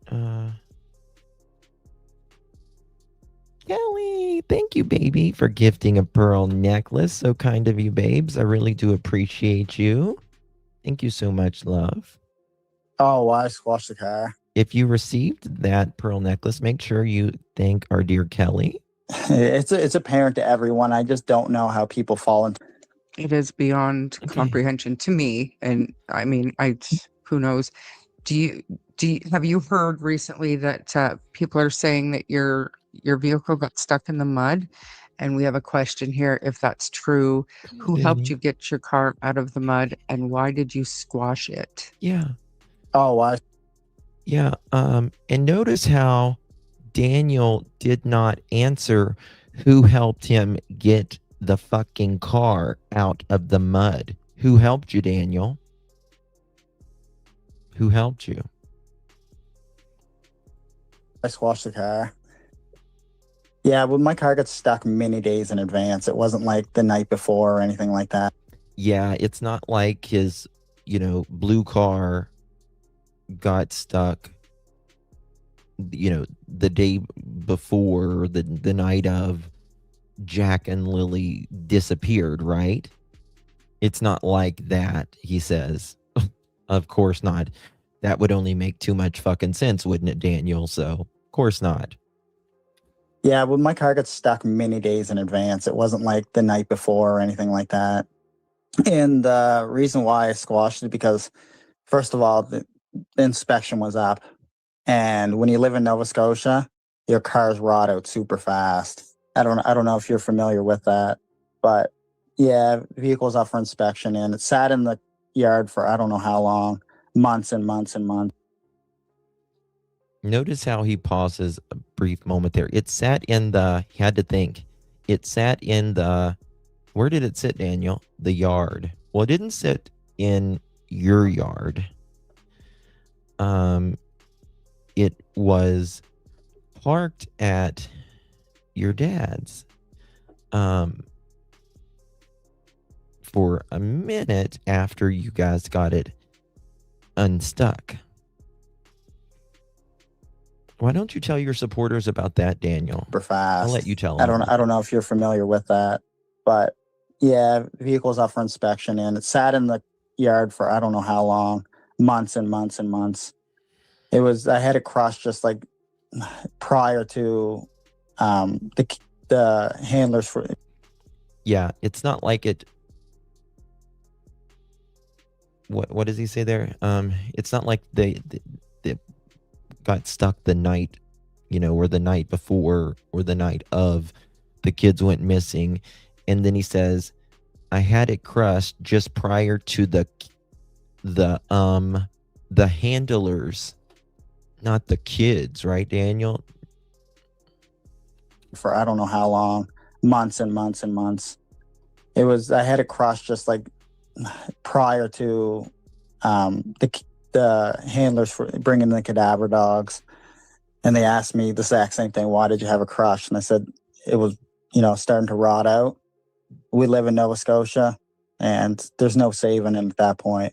So I just thought it's just an extra vehicle in the yard. It was already searched. It was already everything that would need to be done with it because it was there for months and months and months. Yeah. And I just decided, I'll just, scrap it at that point. Yeah, because you're geographical. So, but you can understand just the way the public is, how. Okay, so yeah, it says it was searched, and he had it crushed just before the cadaver dogs RCMP came, right? Got it, Danny. Okay, so does it ever tell you that they didn't search it? No, they didn't. Okay, so there's a possibility that they searched it and just you're just not aware of it. Let me find it. Right, and it is her vehicle, so I'm not sure if they would come out and say. It's just some things they don't. I'm not totally sure. Did they search your other vehicles on the property? I'm not totally sure. For the first couple of days, like I'm not totally sure, Daniel. I wasn't at the house, but I imagine I did. That's a stressor. Watch him.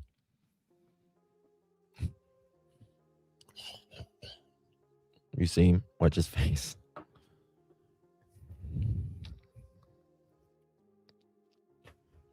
So dumb. I can't with this buffoon. A couple days, like I wasn't at the house, but I imagine I did. Okay. Well, I would imagine that they would have. That would have been a big oversight to not do that. And I'm not an assumption, and it's just an assumption that the reason you don't know about it obviously is because, well, Malaya and you weren't talking. So at this point, you arrive. Officers are talking to Malaya. How long before the search team gets there? The search team was actually fairly quickly. They actually had the command center and everything set up pretty fast. They had a lot of different Okay. All right. There we go with that one. Okay. Let me find my other clips. Second part here. I just clipped certain parts that I wanted here. Or Okay. dispatchments of different units. There's 23 different search organizations or search teams in Nova Scotia from each area. They have a total of 23. Mhm. I'm not sure if all 23 made it here, but there was some from the South Shore. I mean, lot from all over Nova Scotia. And they had the Nova Scotia Guard called in at the house. They belong to Halifax Search and Rescue. Good deal. And Yeah. so you weren't allowed to go into the woods. Where were you at during this time? I was actually It was the second day. back by Mom's RV talking to her. Okay, listen to this. They belong to Halifax Search and Rescue. Good deal. And Yeah. so you weren't allowed to go into the woods. Where were you at? So you weren't allowed to go in the woods. Where were you at? Right? Daniel was not supposed to be in the woods. But he weaseled his little ass out of there, pretending like Bob Marley with the army gear on. I still remember his last name. He can remember the guy with the army shirt's last name, but he can't remember the 4 hours the last night he spent with his stepchildren. Gotcha, Daniel. During this I time. was actually back by Mom's RV talking to her, and we were wondering why we couldn't go back into the woods. And then a number of minutes passed. I'd say about 10 to 15 minutes passed. We were wondering why we couldn't go back into the woods. I would say 10 to 15 minutes passed. Okay. Then you could go back in the woods after 10 to 15 minutes. Passed, and a guy in military gear. It said Oliver on the back of his Listen to him. He's lying. on his shirt or vest or what on the back of his on his shirt or vest or whatever you want to refer to it as, or uniform, we'll call it. Yeah. He actually said, Daniel, you can go back into the woods. And I actually believe he was later on. He was a canine handler, but I don't know if the dog was there yet. So he says Oliver says he can go back into the woods after 10 minutes of the RCMP being there. And he says this guy named Oliver said he could go back in the woods, and he believes he's a canine handler, but the canine handler, he wasn't sure if his dog was there or not. I mean, I don't think the canine handler is going to come without his dog when there's 2 kids missing. Just my opinion. I don't know. Could be wrong on that. That point, Understood. because I remember seeing him with a canine unit. I'm pretty sure later on in the search. And so you were allowed to go back in the woods. Yeah. after- So and after then I some time? immediately jumped the fence, and I was Listen. right back into the woods, and I did all the streams that were up behind the house. I did all the streams up behind the house. Up behind the house. Not. Okay. I got a question. Is there streams behind his house? Like, is there an actual creek behind his house? Because I thought the creek was in front of his house. Yeah.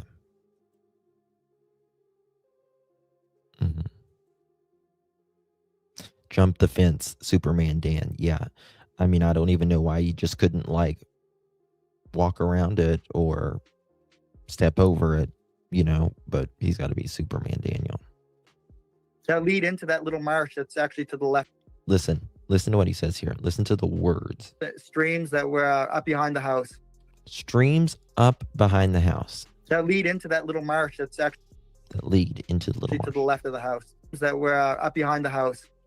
That lead into that little marsh that's actually to the left of the house. You showed. Look at his meth lip. Now, I don't know how true this is. I've heard rumors of this, that at some point you heard a scream and you thought it sounded like the kids. When was Yeah, that was later on. That was That is what you call either lying or math hallucination of you being up so many hours.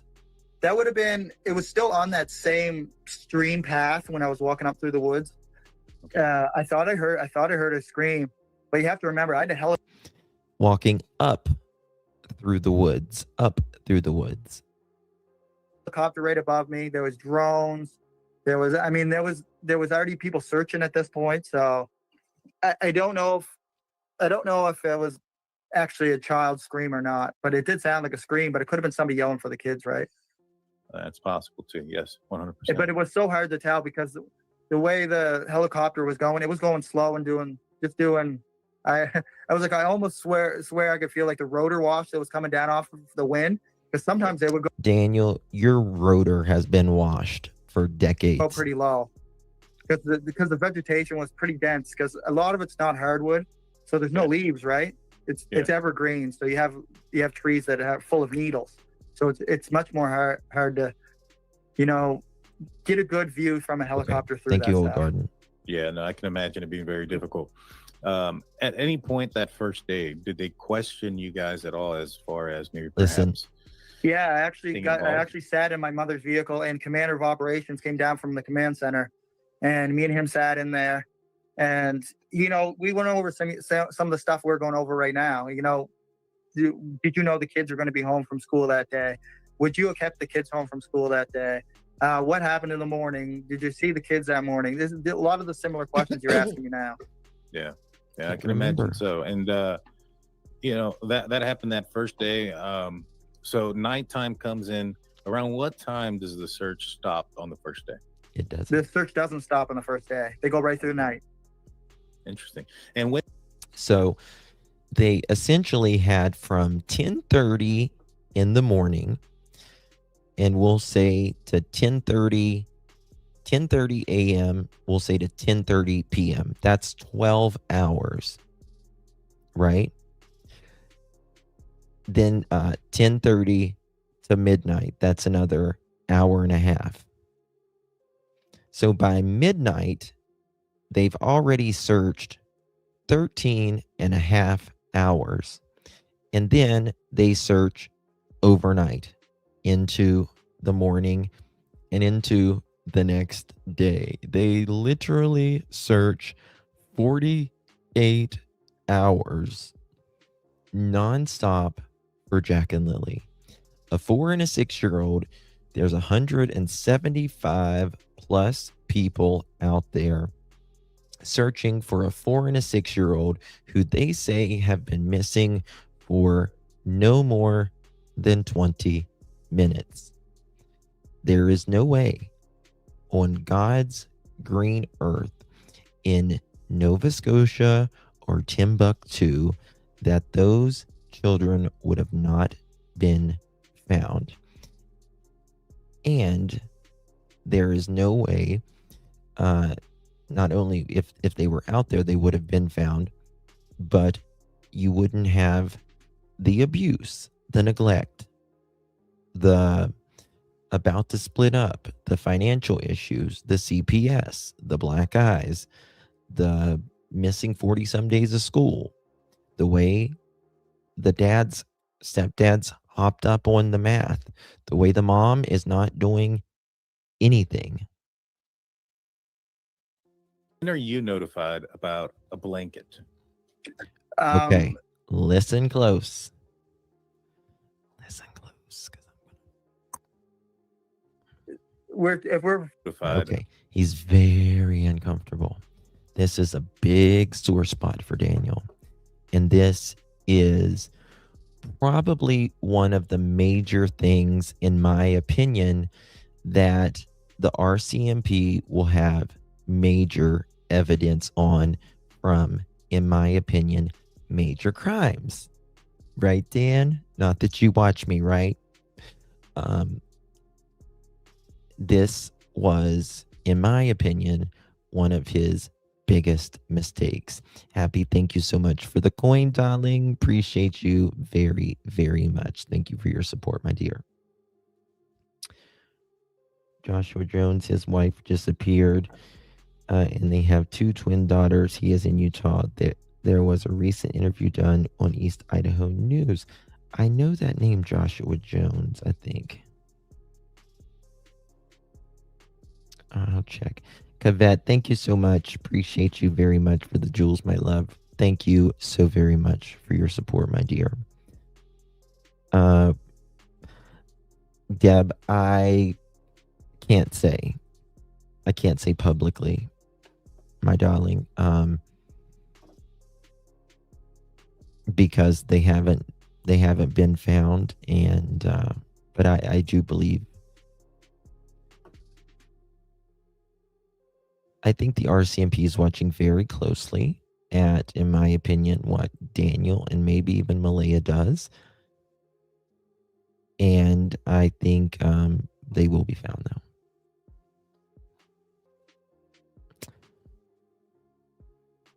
I used to think that it would be near water. I'm not so sure anymore. Not so sure anymore, we'll say that.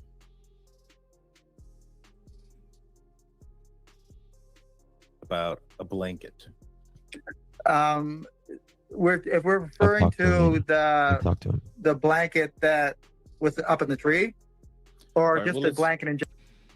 Yeah, I mean, the only blanket that would be relevant, that one, Daniel. Yeah, they could find 27 blankets, but the only one that's actual lilies that matters, that one, the one that you flat out denied. We're They getting go to the right good through the parts now. Listen, Interesting. And when are you notified about a blanket? If we're referring to the blanket that was up in the tree, or Right, just well, the let's- blanket in general. Well, let's rewind then. So there's been a lot of confusion that you Yeah. had denied that the blanket in the tree was lilies that ended up being lilies. Was there another blanket that was found out there? There is actually another blanket. There's a full pink blanket. I was shown a picture of it, splayed out on the ground. Officer Karen Mason showed me that. She was involved in quite a bit of the, just back and forth stuff between the command center and me and Malaya and Mom, and some of the people involved, and just trying to relay information, keep us up to date and stuff like that. And this pink blanket that they found, was it something that they found close to the house, or? I'm not sure the location where it was found. There was a pink blanket, there was a water bottle, there was a children's t-shirt, and there may have been a sock or socks too, showing me as well, but none of them belong to Lily's, right? okay, right here. He tells on himself. Again, it's the truth wanting to come out. You have to overstep your brain to not tell the truth, because we naturally want to tell the truth. Our brain wants to figure out things, and it wants to tell the truth. Here's what he says. But none of them belong to Lily's, right? Well, why couldn't the water bottle or anything else have belonged to Jack? There is 2 kids missing, Daniel. Right? But the only thing that was found that is of material was something that belonged to Lily. Right? It was only, so he says, but none of them belong to Lily's, right? Now he's going to correct himself. Here. Too was showing me as well, but none of them belong to Lily's, right? I mean, none of them were Lily's, none of them were Jack's. I mean, none of them were Lily's, or none of them were Jack's. But none of them belong to Lily, right? I mean, but none of them belong to Lily, or none of them belong to Jack.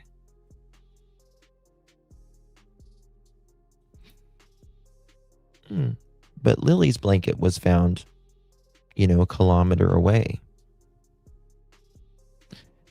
These are two kids. They supposedly have like a backpack and diapers and clothes and boots and everything. And none of them belong to Lily. I mean, none of them belong to Lily. None of them belong to Jack. Got you, Daniel. That's right. Trash. How you doing, darling? Good to see you. I know he's lying because his lips are moving. Yep. Happy farmer. You need a Tylenol? Girl, I need something stronger. I have listened to this mofo all day, clipping these things and taking notes. I said earlier, I was literally mowing grass earlier. Clipping.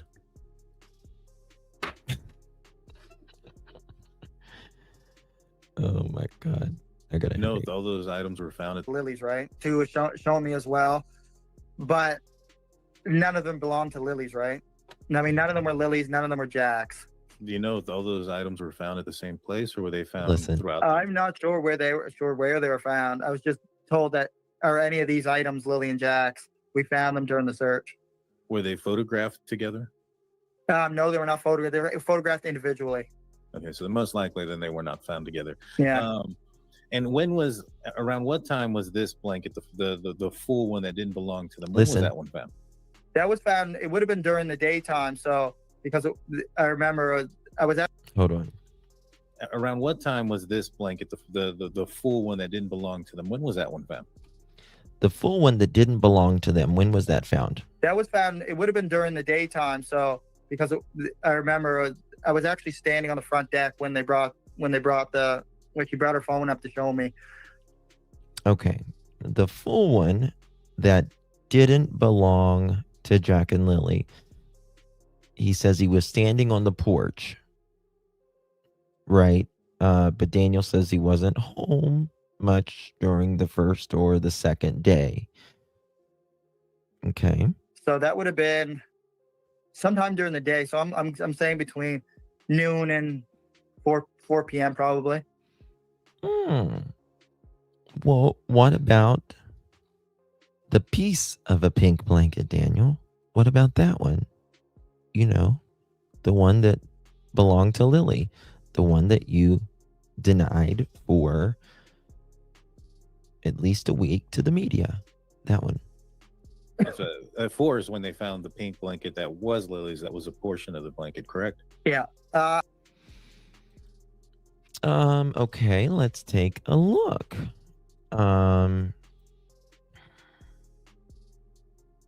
Let me see here. Bear with me, guys. It was about 4 o'clock. The document says Gannon and Mason were at Jack and Lily's residence on March 2nd, 2025. Sorry, May 2nd, 2025. Correct me. Apologize. Around 4 p.m. when Haley and Hayden were out in the woods to say that they found a pink blanket in the woods in a tree on Lansdowne Station. They showed pictures to Malaya and confirmed to Malaya and Daniel confirmed that the blanket belonged to Lily. McGannon and Mason drove Haley, Hayden, and Hayden's girlfriend back to the location where they saw the blanket. McGannon seized the blanket.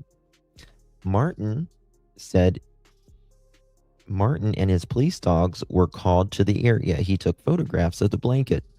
We walked for about 1 kilometer to the area and his dog on an adjacent trail. They did not pick up a scent to complete a track. Interesting.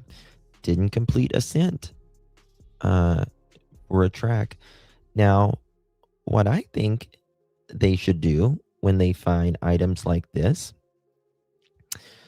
I think they need to take the parent scent as well and see if they can complete a trail. That's my opinion, not just the children's scent. But anyway, the other part of the blanket was seized from Malaya and Daniel's house on May 4th at 9:09 p.m. It was located in a trash bag at the other end of the driveway on May 5th at 11:07 a.m. Gagnon and showed Corporal Titch, I'll just call him Titch, the seized blanket and compared it with the images of the blanket seized from the residence. She believed they were pieces of the same blanket. Titch checked to confirm if it was the same blanket and drove to the location where the blanket was seized. She confirmed it was exactly 1 kilometer from Jack and Lily's residence.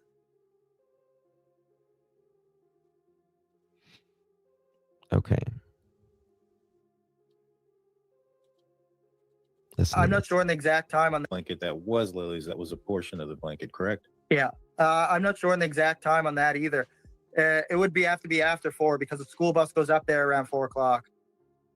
Gotcha. And Because that school bus, it goes up and it actually goes up and turns on my Uncle Ron's house.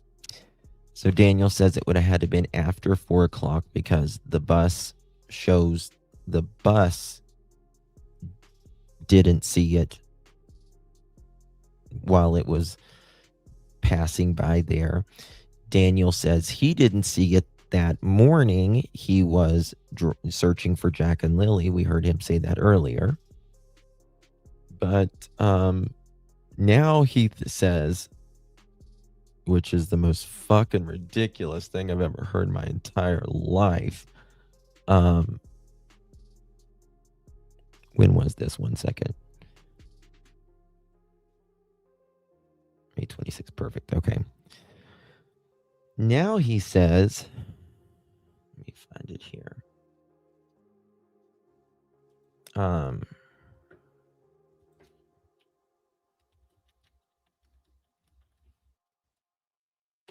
second. Okay. So listen to this. Which is about 500 feet past where the blanket was found. gotcha. So, and the bus usually goes up there, and the bus usually makes its way up there around, I don't know, 3:55, between 3:55 and like 4 o'clock. And this bus has cameras, correct? Yeah, the buses do have cameras. When they looked at the footage from the outside of the buses, the blanket was not there. Now, watch his lizard lips, right? The blanket wasn't there at 4 o'clock. Okay, just keep listening, guys.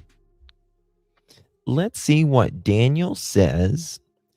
My, how the stories change from the last, this was 7 months, where he just said that a minute ago. Let's see what he says today. I believe it was professionals at this point, or somebody with the knowledge to commit a crime. That's He says this.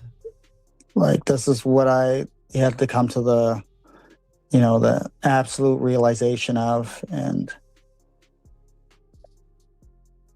like, at this point, like, if Malaya's not involved, I don't know what Major Crimes knows, right? So I can't speak on their behalf or what they know. But I believe it is criminal 100% at this point. Okay, just remember that part as well. He says he believes it's criminal 100% now. And I agree with him. I do believe it's criminal. I don't believe it's technically criminal because they haven't publicly stated that, but I do believe it's criminal behind the scenes.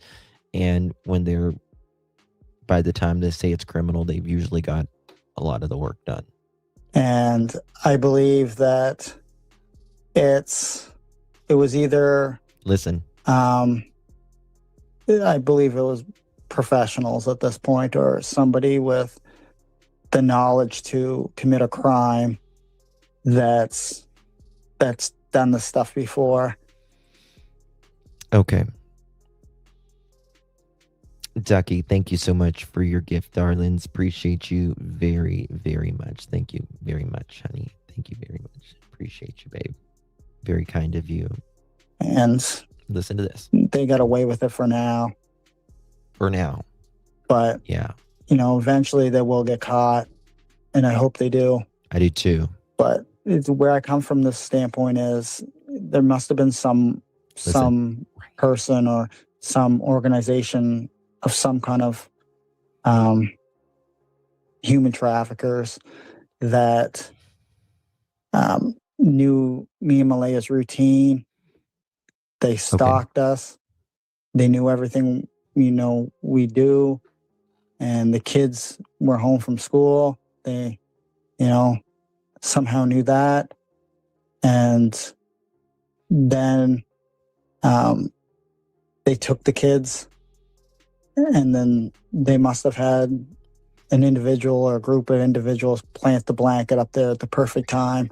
Because Charmaine, you know how much balls it would take in a missing person's, with 2 missing children missing, and then plant a blanket up the road. Yeah. The person must have had some serious balls to undertake that when there's helicopters in the air, drones, and hundreds of searchers and law enforcement and my family driving around and, neighbors that help search. That must have been, that was a really ballsy move to plant the blanket and, get it from the property and plant it up there at the perfect time and then you can get away with it. It leaves, this crazy conspiracy type ordeal. But like at this point, I believe, if Malaya and her family aren't behind it, then that's the only other logical, Well, that's not logical, Daniel. That's not even close to logical. Okay. So that's how it's changed in the last 7 months compared to this was 48 hours ago or something. Hey, Cal. Oh, wow. What? Professionals did it now? Oh, my God. Seriously, DM, give me a break. None of us fell under a turnip truck. So not sure what happened to you. Oh, my God. Just my opinion. No, you're absolutely right. You're absolutely right. So that's my point here. This is my point right here.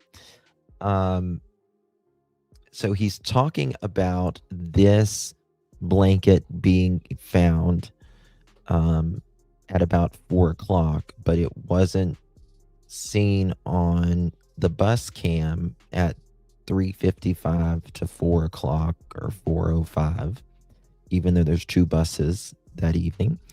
And he says he did not see it that morning when he was searching for Jack and Lilly at, before 10:15 a.m. or so. And he says that he believes professionals did it and they were stalking, I guess, the house and knew Jack and Lilly wasn't going to school and knew Jack and Lilly, I guess, would have got out of the house and played in the yard early that morning, right? And how did they get in there, Daniel? How did they get in your yard and without you guys knowing, and Tucka and Janie? Because Janie said she would have heard them, and so would you guys. But not only that, let's say all of that passed up and they still somehow got Jack and Lilly. I'm sure they would have got out of there like a bat out of hell, and they wouldn't be in that area, Jack and Lilly, because they would have been kidnapped and they would have got out of there like a bat out of hell. Like I said, they would have had to have come back hours later to plant that blanket while so many people are already out there, right?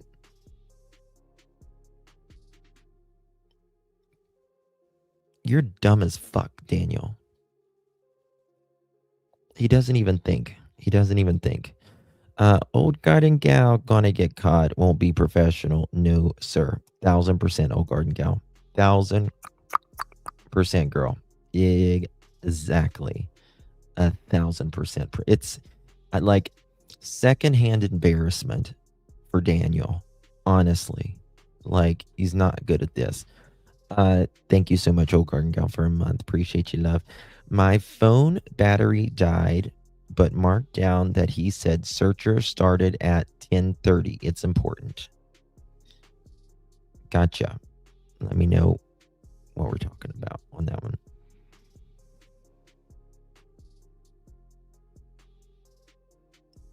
I suggested he actually went out to find that other half of blanket before he called LE, but couldn't. I don't know what you mean by that. Well, I mean, they would have had to have, first off, known that a piece of, I mean, it's not every week you throw away a blanket, right? It's just not every week you throw away a blanket in your house. Blankets usually stay in your house for years, right? Years. But he had thrown a blanket away a little over a week ago, which I don't know how there's only one bag of trash in there when you threw it away over a week ago and it's in its own separate bag. But they would have had to know that blanket was in that trash can in a bag by itself, and that it was Lily's, even though he said, and none of them belong to Lily, right? I mean, none of them belong to Jack. He's telling us. It's so fucking obvious. Transcripts it. Oh my God, that's amazing, Little Red. Congratulations. That's so amazing. That's amazing. Awesome. Where was he, or what was he doing for the day or two? He was not around much. For what? I am locked on that. Well, he was, says he was in the woods searching. I don't believe he was in the woods searching. Yeah, no trash out in a week with 5 people in the house. I mean, one thing is the whole yard was trashed. You know what I mean? They didn't. Interesting. And it went both directions, correct? It went. Yeah, Just listen to that cameras, again. correct? Yeah, the buses do have cameras. When they looked at the footage from the outside of the buses, the blanket was not there.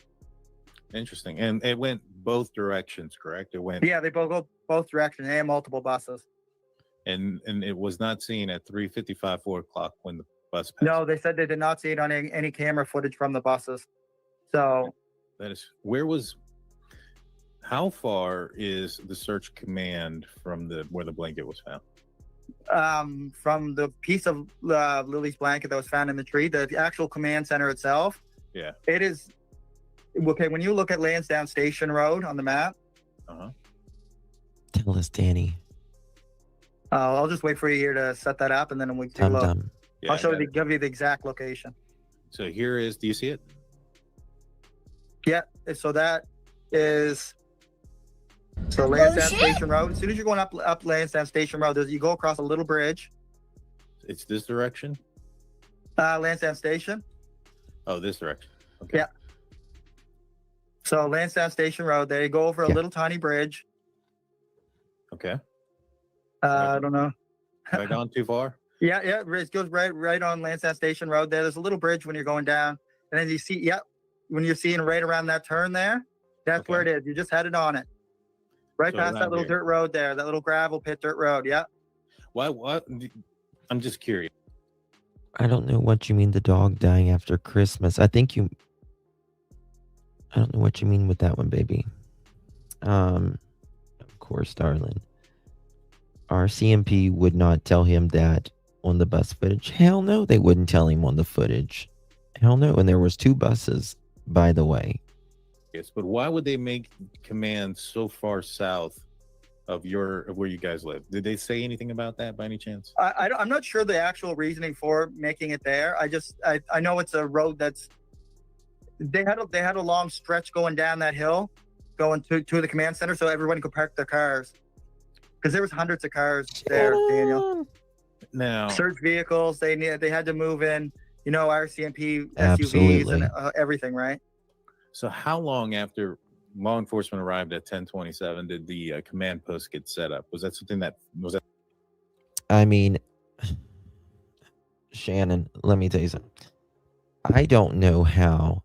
I mean, this is Malaya's, I know it's at least her second relationship in the last year.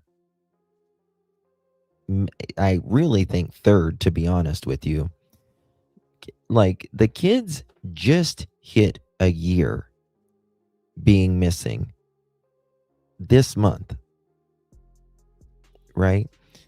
And she's already had 3 men. I want to tell you something. If I ever get divorced, I would never marry again. I would never marry again. I don't think I would ever live with any other man, woman, nothing. I don't know why people feel like they've got to be in a relationship. You know what I mean?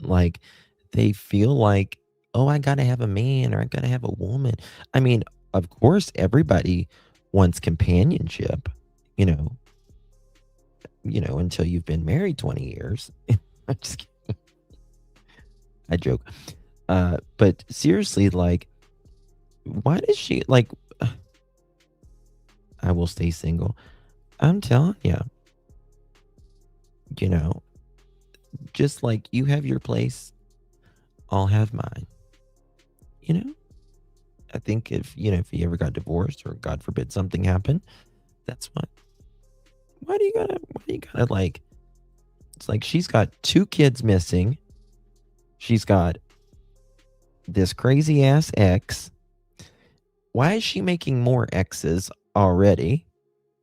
Why is Daniel sleeping around, with searchers and everything else? They both have a child in foster care and 2 children missing, and they're just living it up. It's the first thing that happened. I'm not sure. I was actually in the woods for a lot of that, Daniel. So I don't have a clear time that was set up. Clear time that I could say the setup began or was completed. So around what time were you notified, and how were you notified about the pink blanket that belonged to Listen to this. Listen. Nervous. The pink blanket that belonged to Lily, I wasn't notified at all about that. I was actually told there was a piece of a pink blanket that was found up the road in a tree. And I said, piece of a pink blanket? Annoys the fuck out of me when he says this, because it is the most obvious thing I have ever heard in my life. Yarika, thank you so much, baby. Appreciate you for your gift. Thank you so much, darling. And Halo, thank you so much for your gift, darling. Appreciate you guys. You guys are so sweet. Thank you so very much, my dear. Twisted, today is my birthday. Another year under my belt. Moving on to write my next chapter. Happy birthday, my dear Twisted. Happy birthday. From Maryland, of course, and all of us here at the Pearls. The world is your oyster. It's up for you to find the pearls. And guess what? Why does it keep... There we go. Sorry about that. And the world is your oyster. It's up for you to find the pearls. And guess what, Twisted? You did. We're right here. This is my rendition of Happy Birthday, Mr. President, that the late, great Marilyn Norma Jean Monroe sang to our President John Fitzgerald Kennedy so many years ago. Happy birthday to you. Happy birthday to you. Happy birthday, dear little twisted. Happy birthday to you.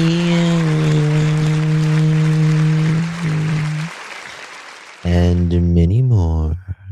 Happy birthday, little twisted.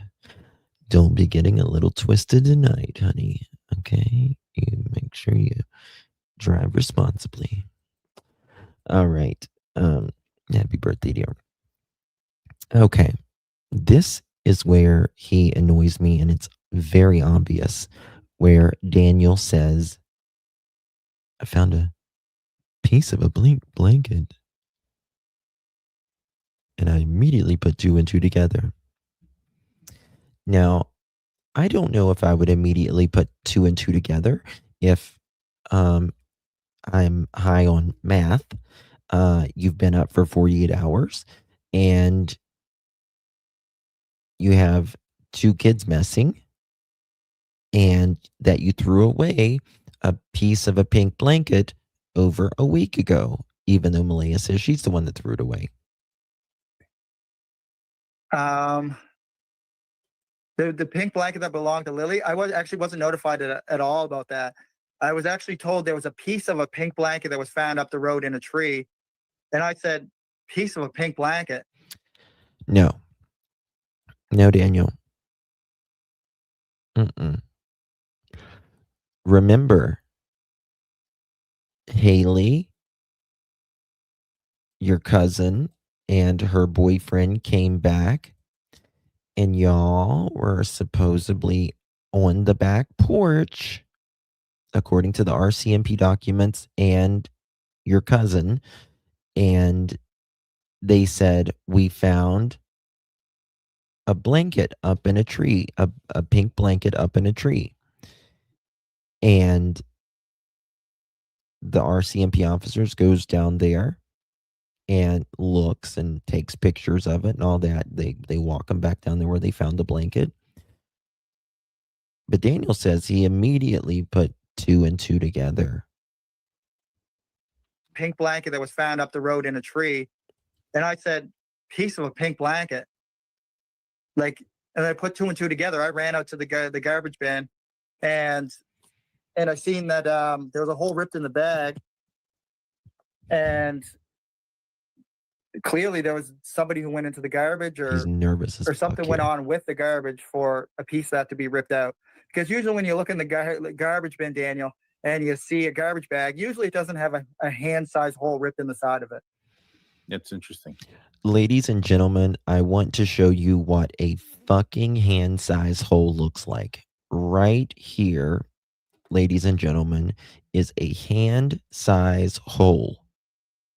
What you see on this screen, in my opinion, is a big hand-size hole. Right?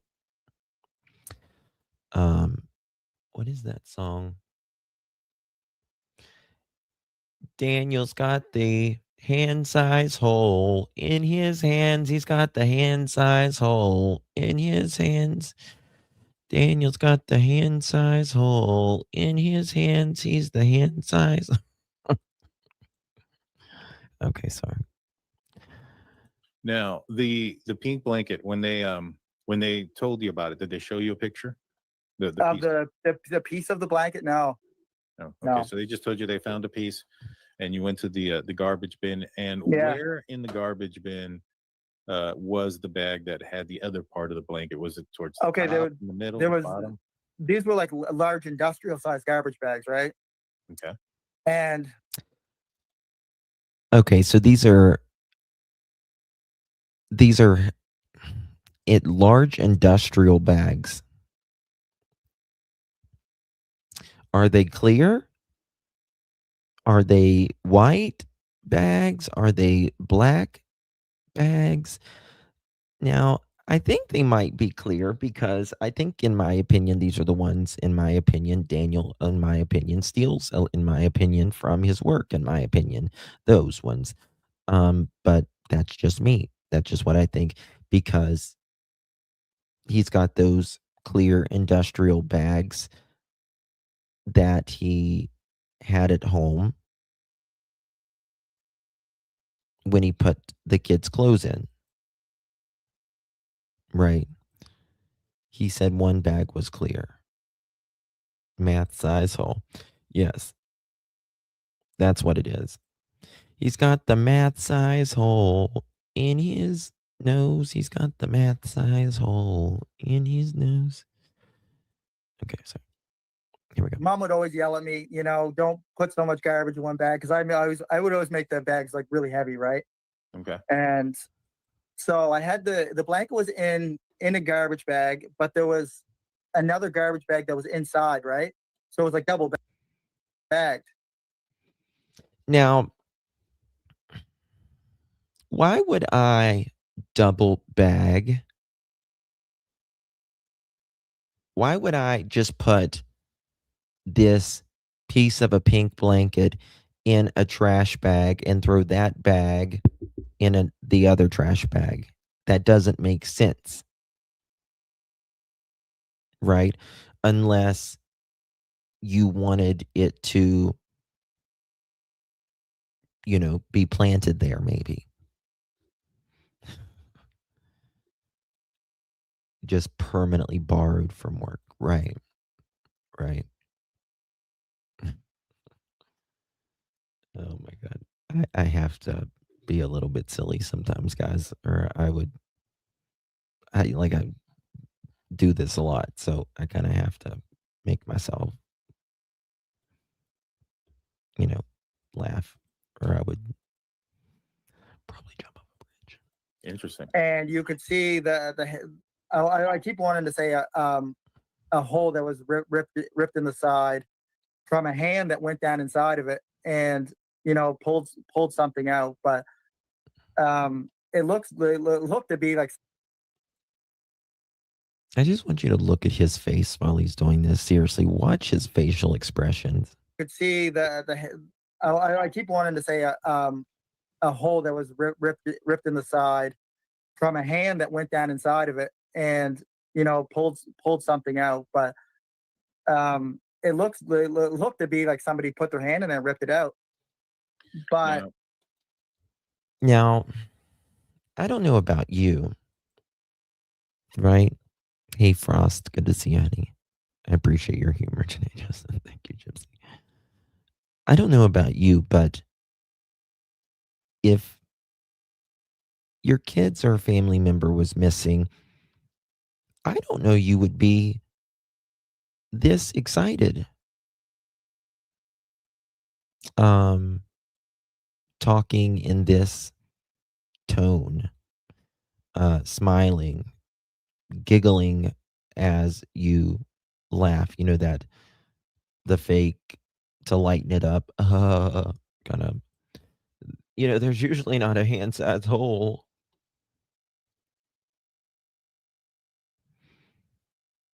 He thinks he is. And, I did agree with him earlier when he said the person is getting away with it now. Yes. Not one tear from anyone except, yeah.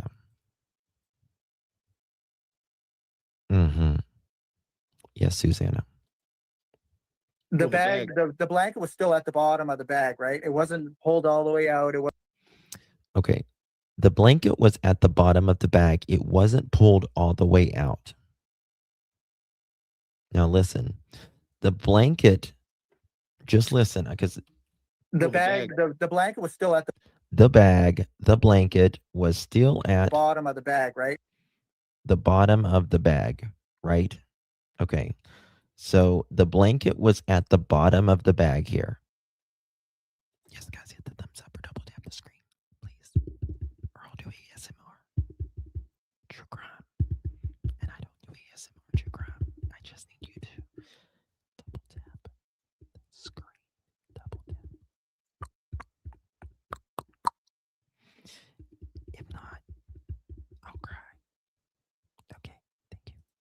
It wasn't pulled all the way out. It wasn't anything like that. So excuse me. God. Was the trash bag in the bottom of the can or on top of like all the other trash? Okay, listen to this. it was the garbage bag. That one big garbage bag. That was like a 60-pound garbage bag. Daniel, you know, you are about 130-pound garbage bag, in my opinion, allegedly. And it was just, that was the only bag that was in there. Oh, okay. So there wasn't any other trash on top? No, there was nothing else piled on top of it or underneath it. So if somebody opened the Okay, nothing was piled on top of it or underneath of it. I guess he means other bags open there. the bin, that's the first thing that they would see. Yeah, they would be able to see the pink blacking in there. Yeah. Okay. And so it seems like in the documents that it alludes that they showed you guys a picture and that you guys confirmed it. Was that Exactly, if you didn't see a picture, do you know if Malaya did? I'm not sure if she did or not. I have no idea. Yeah, you Because did. I actually wasn't present at the house very much during the search because I was just out in the woods searching, man. Understood. Like And I poured my heart and soul into just searching as hard as I could. I can imagine. And you're out there searching. Did you find out that night or was it the next day about the boot prints? I actually found out, I think it was the next day. And then when I asked investigators when the boot print was found, they told me they weren't sure on the exact time it was found, but they thought it was found during the middle of the night. Okay.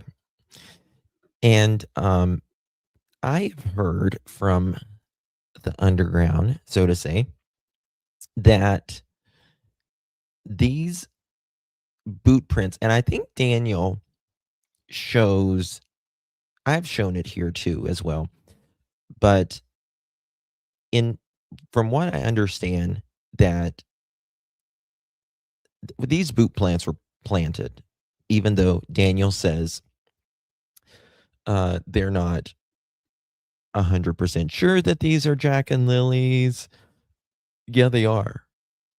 I can show you for the 1,000th time where they said in the RCMP documents where they went to great lengths to confirm that this was the same size as Jack and Lily's boot prints. They went to Walmart, they checked the treads and all of that. Now, I'll say that I hear that the working theory is that there was 3 sets, allegedly, of some shoe prints, and that the biggest set of footprints was in the middle. Like if you had, let's say, for instance, you was holding, you had a kid on this hand holding their hand, and you had a kid on this hand, there would be 3 sets of footprints. In my opinion, I'll just say the working theory is that this person walked in this area of mud and put boot prints on this side, a few boot prints on this side, and then put a few boot prints on this side. And then there was allegedly some grass or that there like wouldn't be mud, and that they, in my opinion, allegedly likely stepped over there and walked out maybe regularly, maybe on the side of their shoes or their boots, if you will. Shannon, let it out, girl. It's okay. We have to be angry some days. We should be angry. And trust me, I get it, baby. I am so angry that we have to put all of this stuff together and check these bastards that are lying on a 4 and a 6-year-old. I mean, lying on a 4 and a 6-year-old. Logan also has a younger son named Jack, not Jack Sullivan. Yes, you need to hear the recorded call earlier days. In the argument with Anita, Janie said only confirmed print was Jack's in driveway. Yes, that's a call where she says she's talking to her son, and everyone was like, Jack. And they were like, are they talking about Jack? You know, she has a son named Jack too. I think it's the one, right, Randy? Yeah, it will. Okay, now listen to this, which is lizard lips. Okay, and I know, and I made a mistake, guys, and I want to premise this. This was my mistake. I had indicated that this image here was a representation of what they had seen with the bare feet and the footprint. So, this is the text that Malaya sends the family. Just got a text from a member on scene, the children's boot print. A police dog handler has located very distinctive set of youth footprints on the natural gas pipeline. And this is what I mean by that. It's like, in my opinion, I'll just say that someone is walking in the middle and they they turn to the left and they plant a couple boot prints or shoe prints. I don't think there's 1, 2, 3, 4, 5 like each time. But they plant these while they're in the middle. The adult is in the middle. They plant a couple boot prints and then they turn over here and then they plant those boot prints. And I will say this. What I do? Okay. In my opinion, guess what, guys? Daniel, you're gonna shit. After these boots are planted, or these boot prints are planted, guess what happens? Guess what happens? Guess.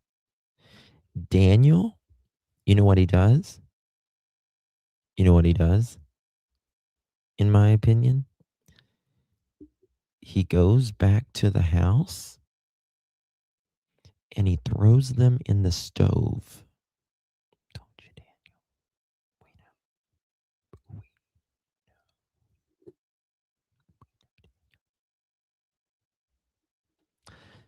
Yep, that's what he does. He goes back to the house and then he throws. Damn, mouse is messing up my screen here. He goes back to the house. Oh my God, I gotta fix this. Why does it keep doing it?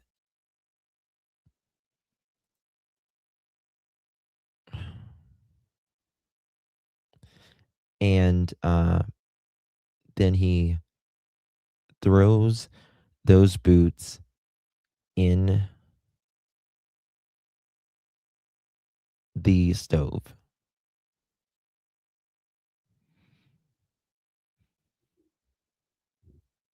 Along with the backpacks.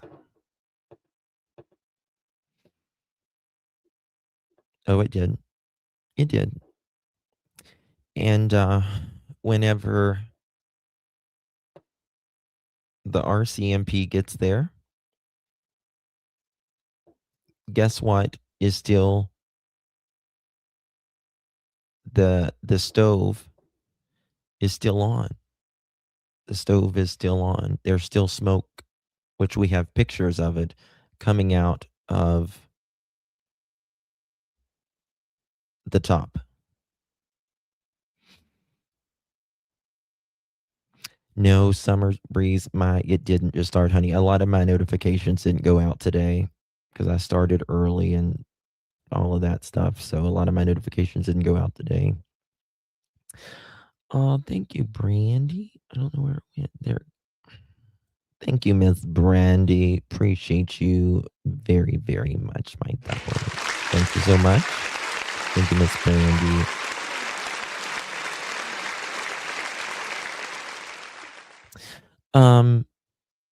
let's see here. Let me see if I can find it. Does anyone remember the temperature the day Jack and Lily went missing? Let's see here. No shit. What is it?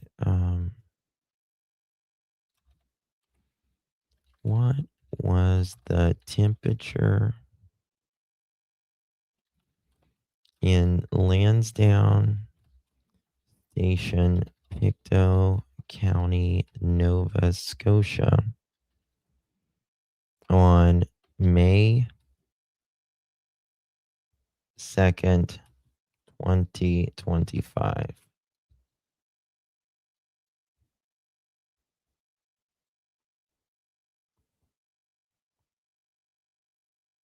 I'm looking.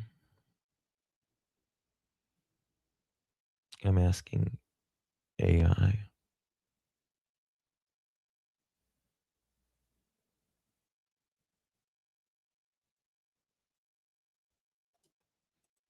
don't know if it says in chat. I want to know what the temperature was during that day.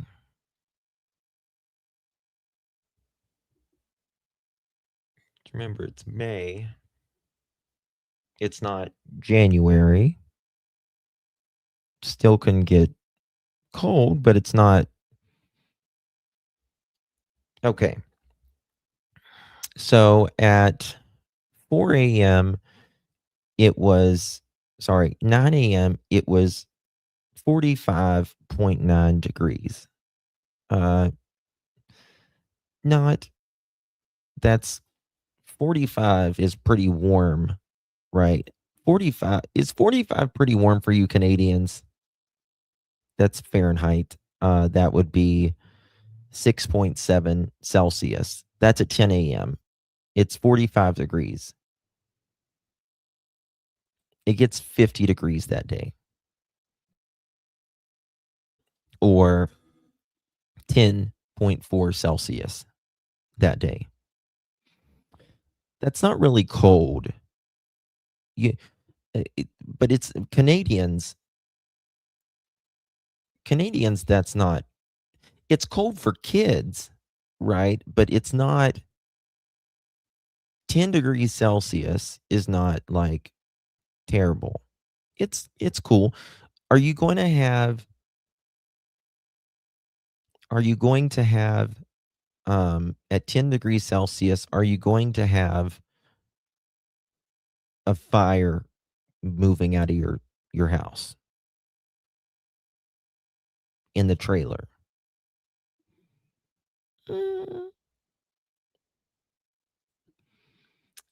Depends where you live in Canada and Alberta. That is warm. Yeah, I guess it depends where.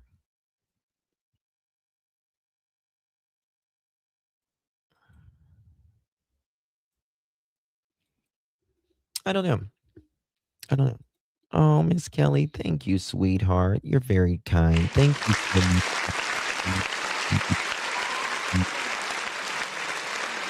Thank you so much, honey. I'm sorry I didn't see that. If you received one of those pearl necklaces, make sure you thank our Miss Kelly.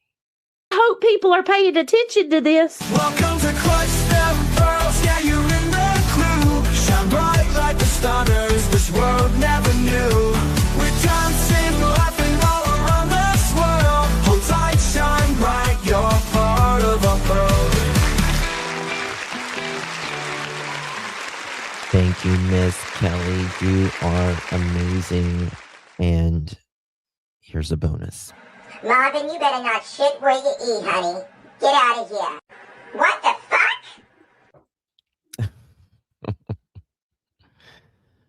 Thank you so much, Miss Kelly. Really, really do appreciate you. Justin, do you have your old Subway clip? I forgot about that sandwich.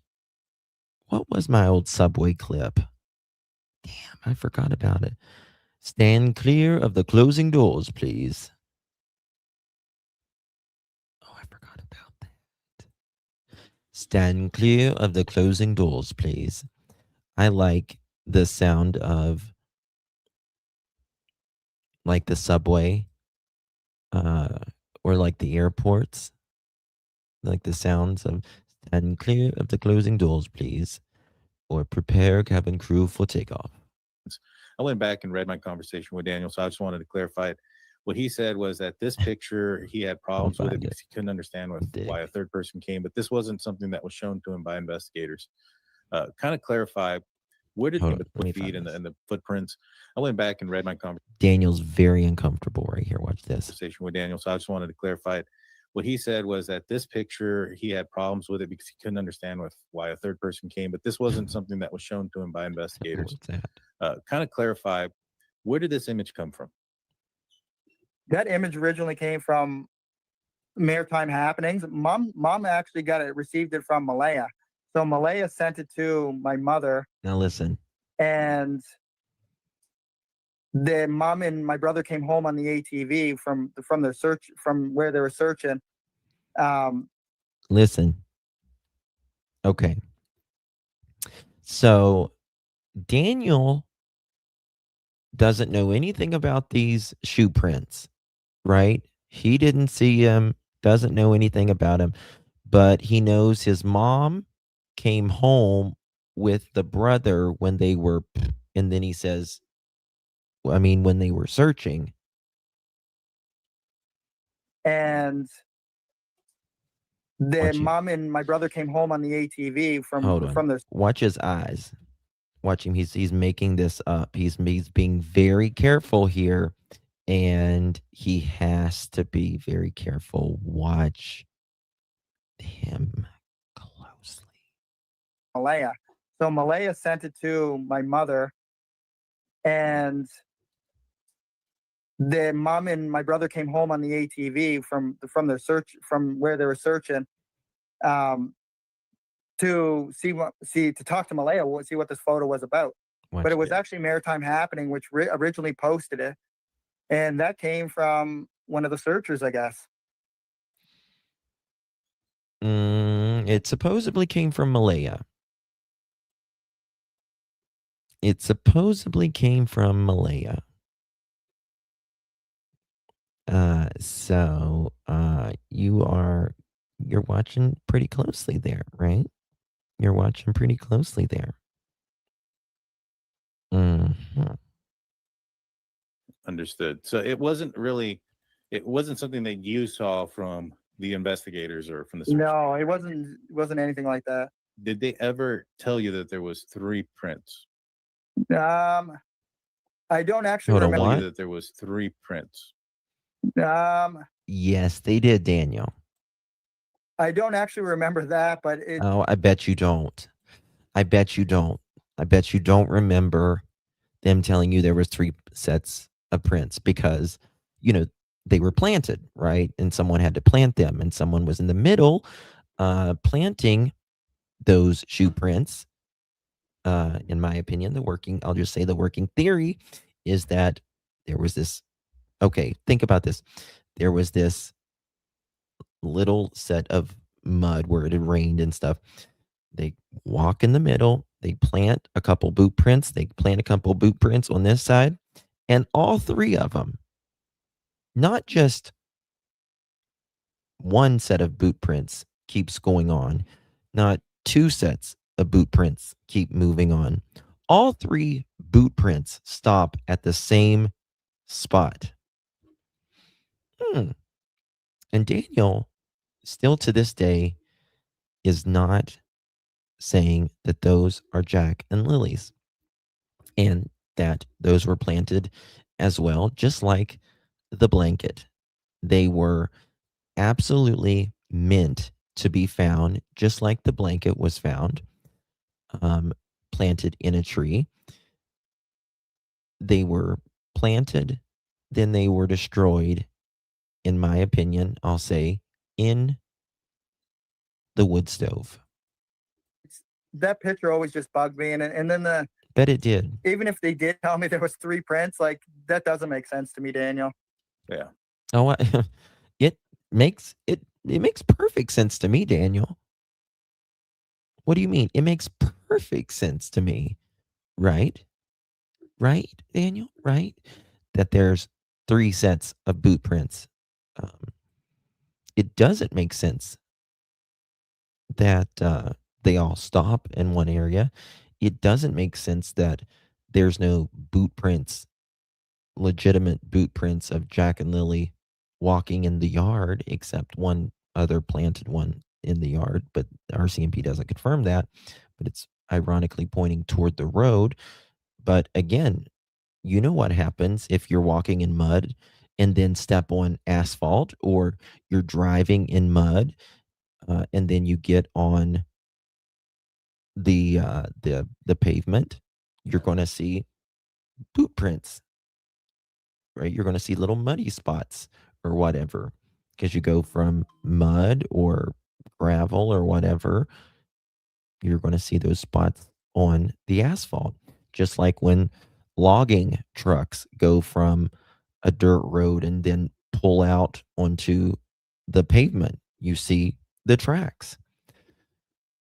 You're full of shit, Daniel. I mean, when two kids are missing, they don't gain a follower to go missing with. Right. Now listen to his words. Listen to Martell's words right there. It's like, that doesn't make sense to me, Daniel. Yeah. I mean, when two kids are missing, they don't gain a follower to go missing with. That's right. That's right. They don't gain a follower to go missing with. Because they never went missing. It was made to look like they went missing until you're really bad at it. Here is a picture of Malaya Brooke Murray, April 29th at 6 a.m. There is an audio call for 39 seconds. 6 a.m. Malaya's calling people on April 29th at 6 a.m. Who would she be calling at 6 a.m. for 39 seconds? What is she doing there on April 29th at 6 a.m.? I don't call any fucking body at 6 a.m. Right. And here, just to kind of show everybody, this is where the image came from. This is Malaya Brooks, and this was at 10/7/16 in the April 3rd, a day later at 10:16 a.m. They found this during the nighttime. morning on May 3rd from Malaya These to your mom. footprints Your in the mom night. sent me this photo so that we could see. Well, you don't call Facebook Messenger with Facebook Messenger. Sherry? You can't leave me, Sherry. No, ma'am. We are portable. You just take me right in to the bed with you and hubby and just set our phone there. Just sit the phone down. Put me under your pillow. And you'll hear me go. Wah, wah, wah, wah. That's what you hear. Good night, Miss Sherry. Love you, darling. Okay, here we go. This is where the that message came from. Now, the location of the boot prints, it's near the pipeline, kind of somewhat in the direction of Watch his face. the pink blanket. If we I wanted to show you this and get your opinion on this. So the blanket was found here. There's a road that leads back up. Now I kind of just did a line here, but there, if you follow this road and you just follow this. Okay. All right, I got to find the next part. I don't know if maybe I started with this part, I hope. Used to be an actual road that was used quite a bit, but now over the years, it was just Okay, listen to this. used for, they used it for logging. There's cutovers up there and stuff like that. They didn't find any footprints around here, right? Where the blanket No, was? not that I'm aware of, and that's all fresh gravel. Yeah, that's I mean, weird, man. that's all fresh gravel. That Listen. whole Lansdowne Road was totally redone. It's all fresh gravel. Yes, this Lansdowne Road was completely redone. They graded it and they put a bunch of new gravel and dirt and all of that in that area. It shows all the marks, doesn't it? You would see any footprints that were put on there at that time. So the second day comes, they tell you about the prints on the about the boot prints. Mhm. What do you think about those boot prints? Who do you think they belong to? I couldn't tell you. There's a lot of kids in the area. That's what. Oh, now Daniel wants you to believe that there is a lot of kids in the area. You know, the population of 150, right? Population 150. And there's a lot of, Walmart, little boy and little girl, 4 and 6 years old size prints, right? Not Jack and Lily's who just went missing, that they went to great effort to confirm that these was Jack and Lily's boot prints, but it could be any kid in the area, says the math tell. Those boot prints and that blanket, Daniel, in my opinion, sealed it for you. That's what I kind of think where they came from. But to find only one boot print, the kids would have had to walk up that hill, and there's a ton of mud there, Daniel. One boot print. I mean, the incline of that hill and that terrain is not easy for children. You're right. Just to walk up from the road to that pipeline would have probably taken over an hour. Okay. All right, Daniel. Fair enough. I would agree. Probably would took him over an hour to walk that kilometer. You're absolutely right. So, Daniel, my question is, if it would have taken them over an hour to walk there and they were only missing 20 minutes, could you please describe to the class how you think you jumped in your car and started going up every dirt road and checking every culvert and all that? Because like I said, those kids, your mom had just heard them 10 minutes prior.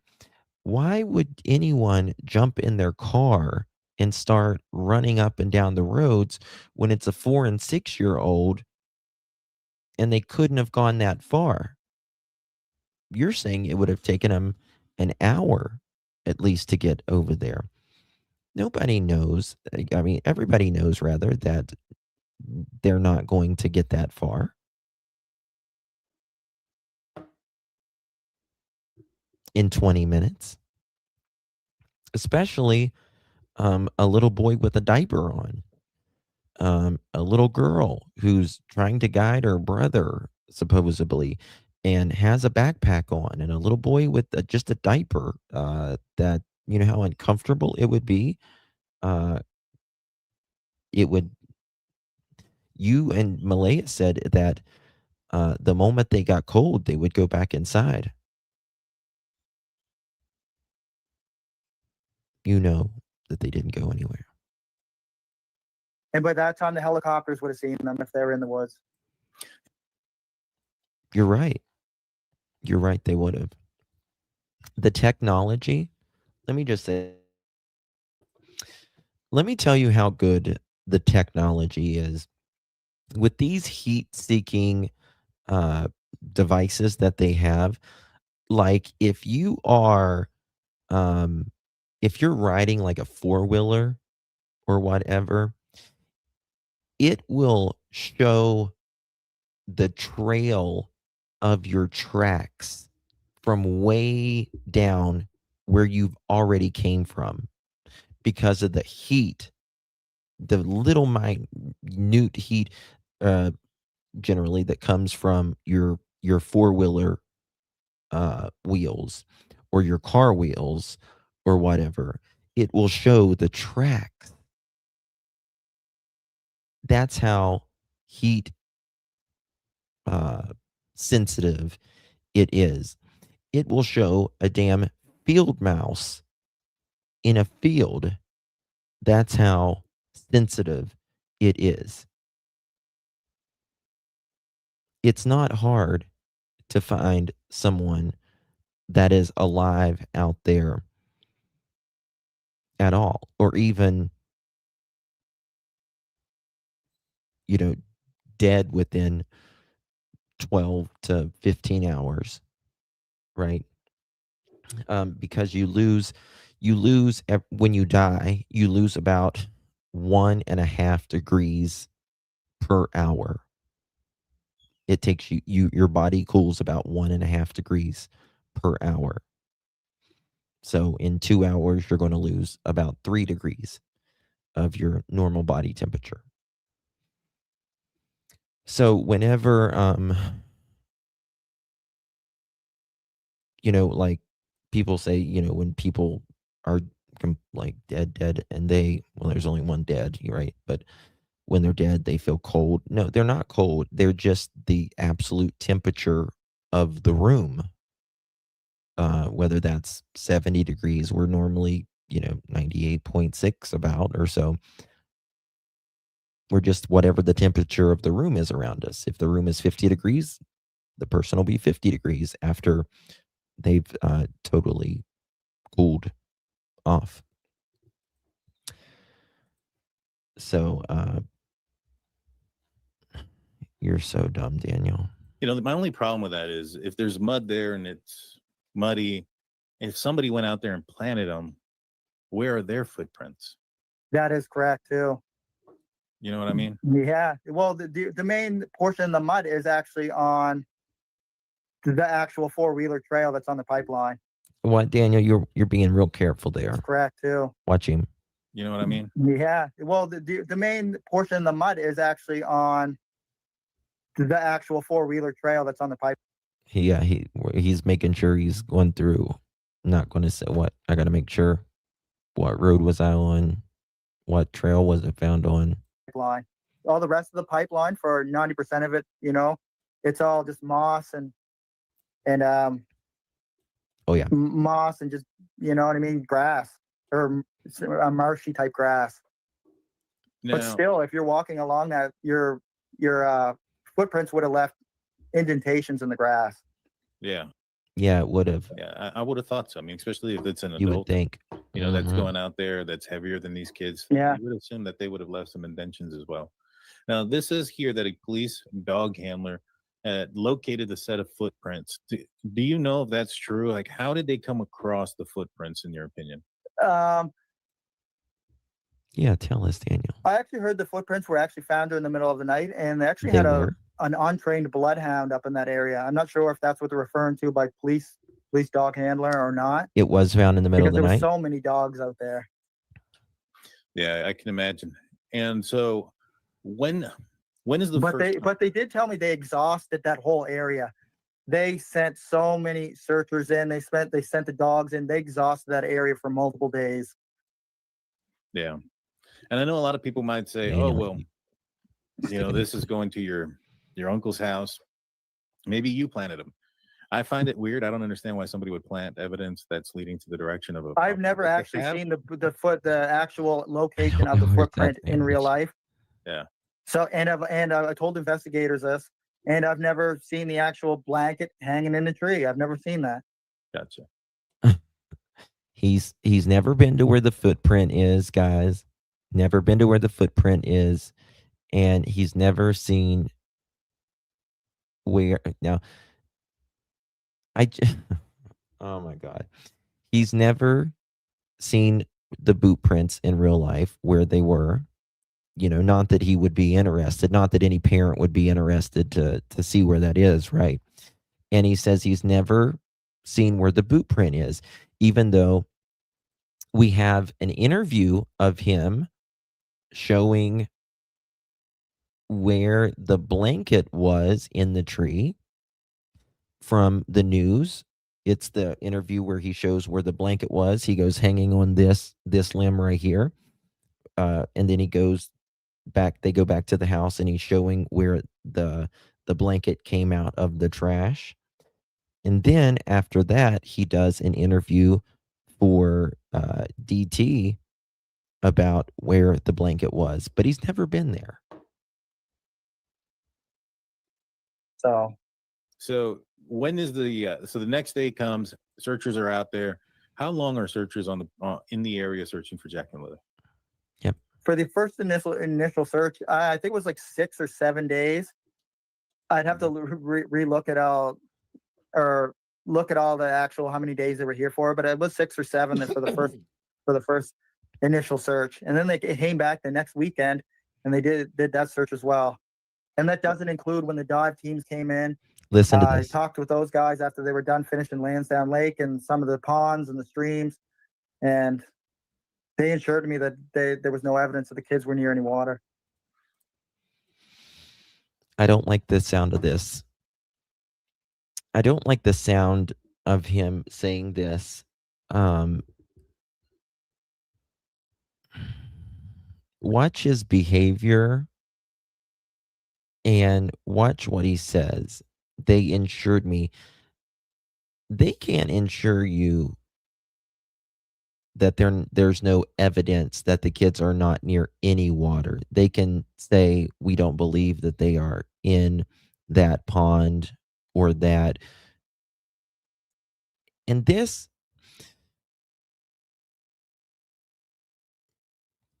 it kind of makes me wonder, are they next to water? But then there's something that I can't say that I want to, but I can't. That he continually points at a direction. So I don't know. I'm going to have to listen to what he says there. That search as well.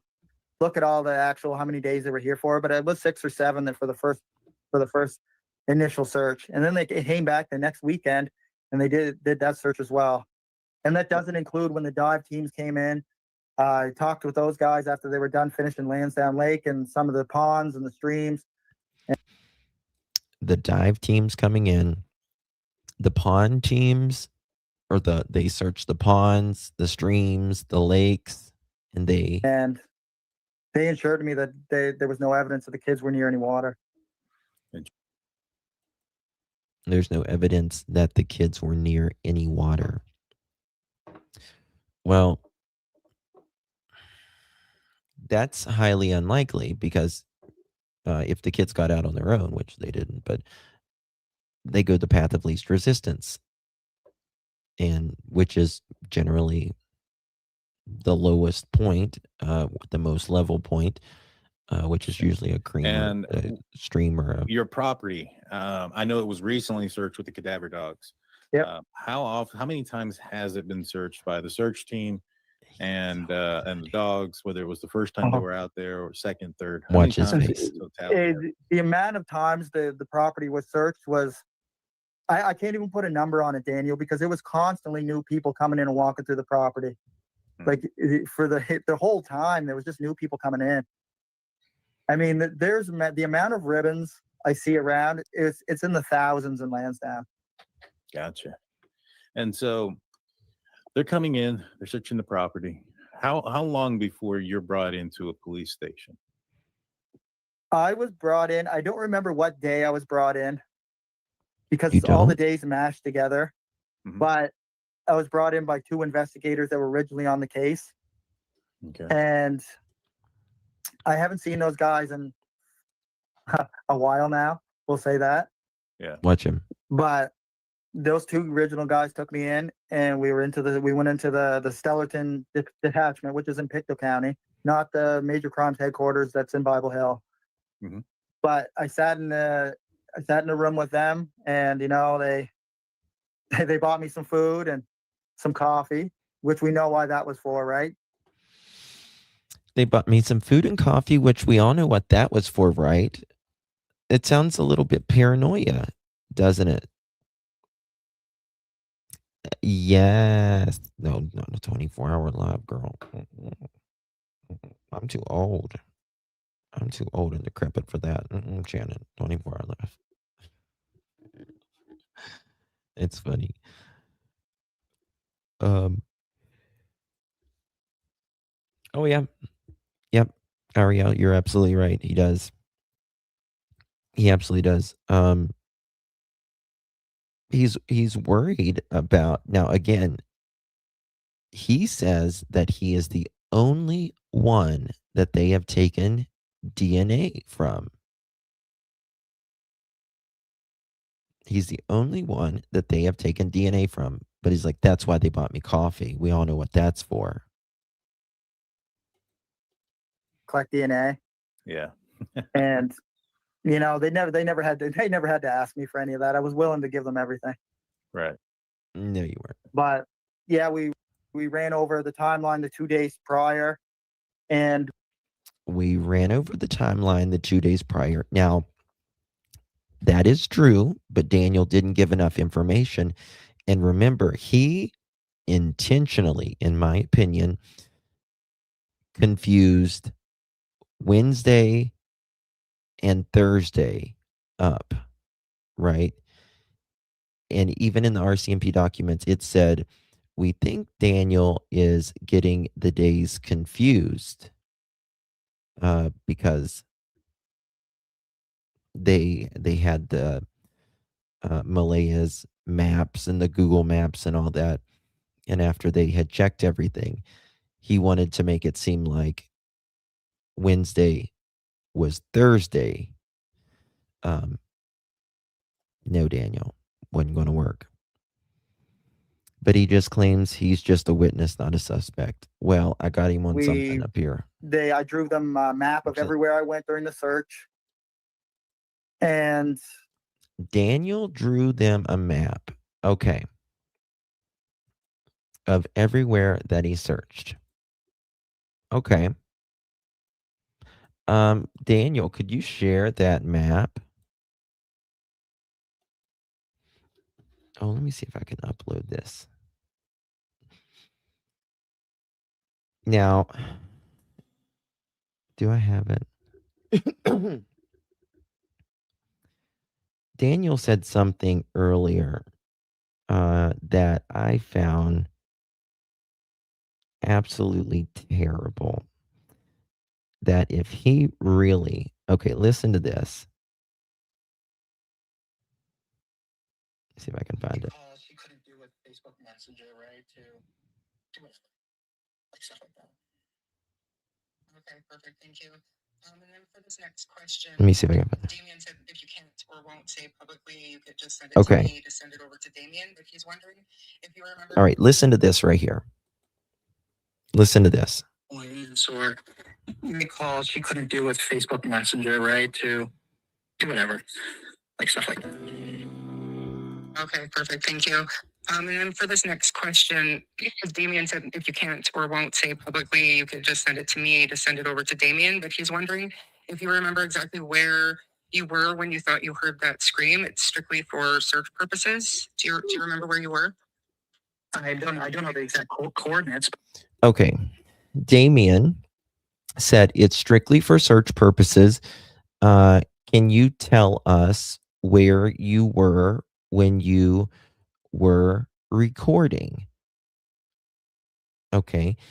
And Daniel says, yes, I remember where it was. Okay.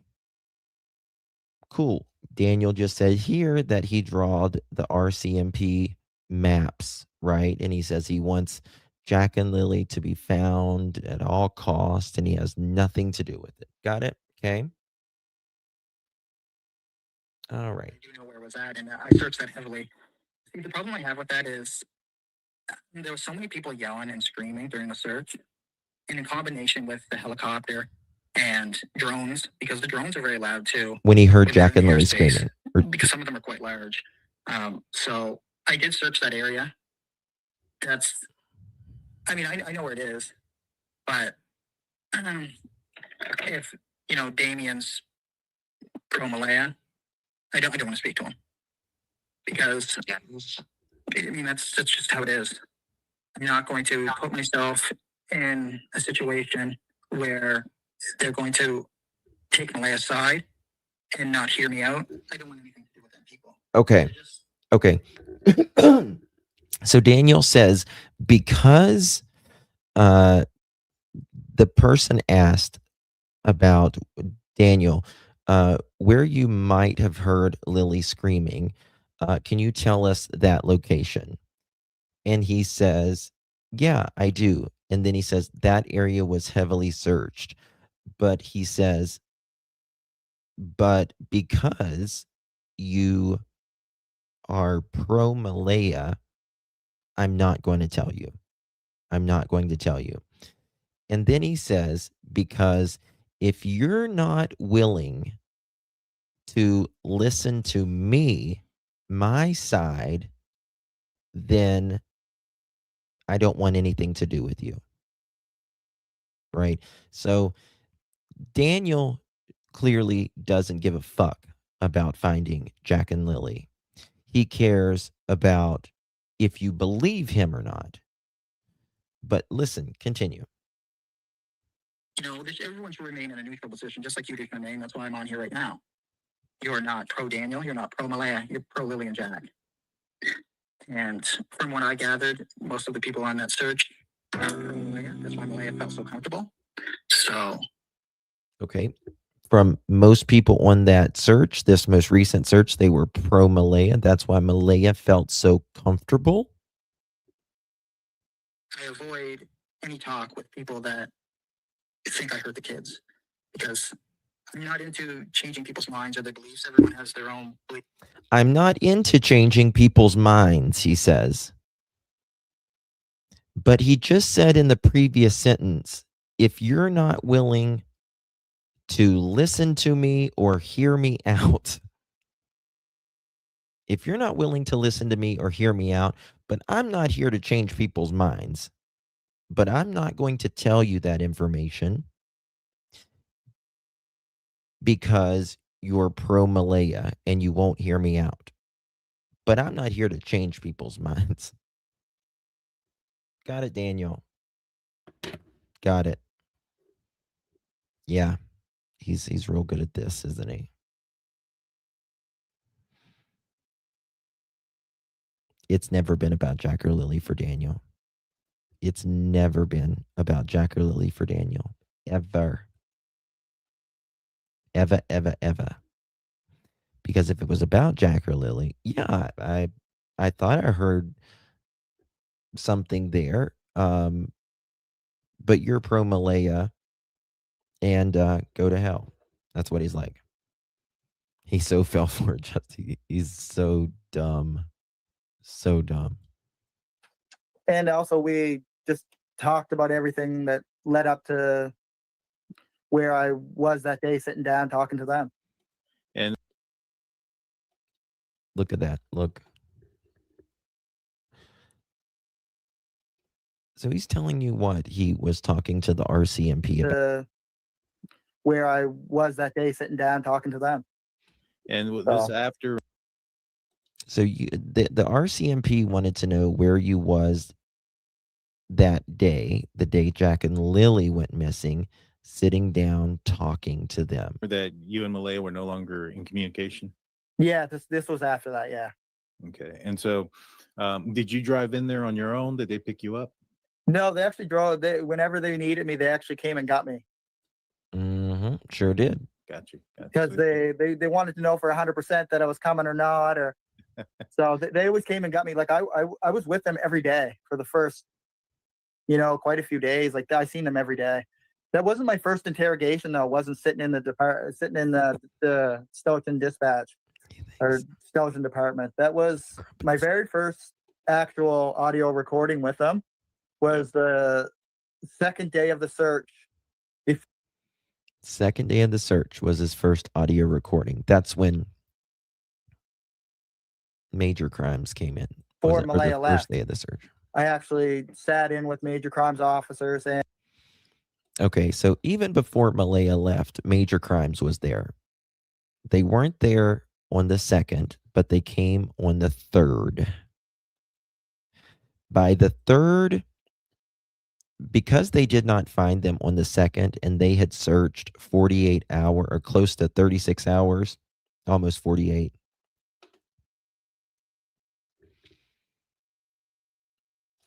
12, hold on.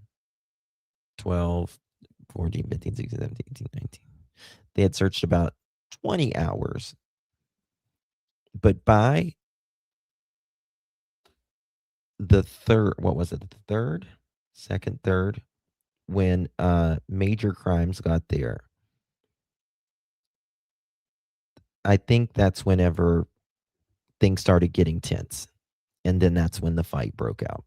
And we recorded everything that I did and everything I knew of so far up there. I mean, up in. You see what he says right there? Up there. Everything that I did and everything that I said up there. And then he says, everything that I did and everything I knew of so far up there. I mean, up until they were talking to me.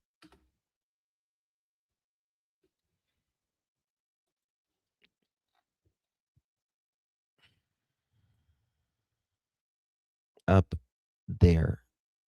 Everything that I did and everything that I said up there. I mean, up there that they were talking to me. I mean, up until they were talking to me.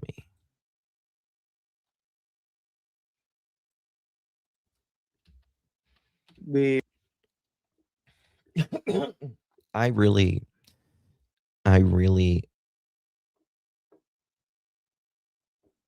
think that they're watching Daniel really fucking hard right now. I think that they are watching him like, and they have been watching him like a hawk.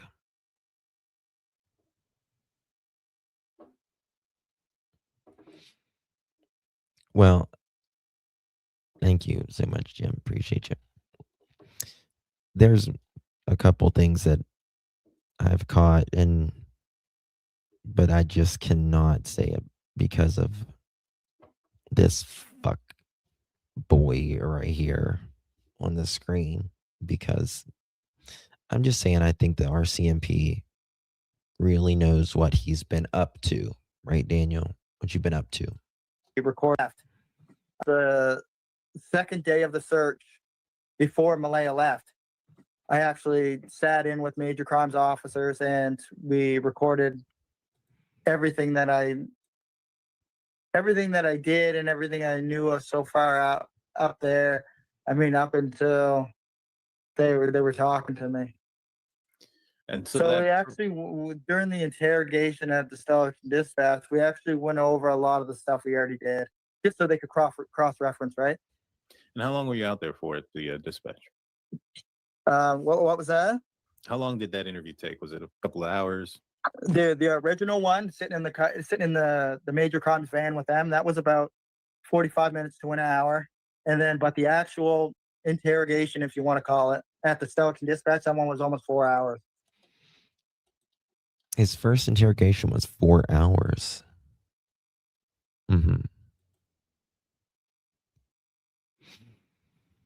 Yeah.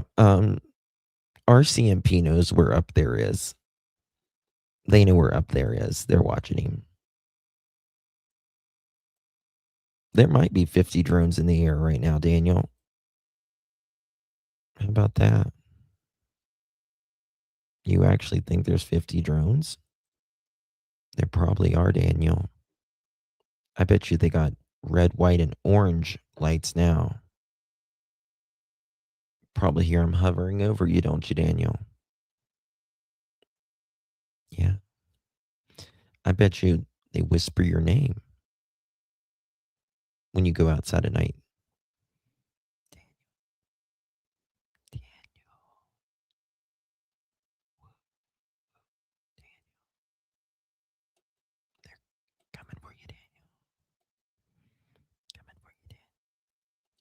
Jeez, that's extensive. And so you walk in there, they're asking you some questions for 4 hours. Do they ever get accusatory? No, not at all.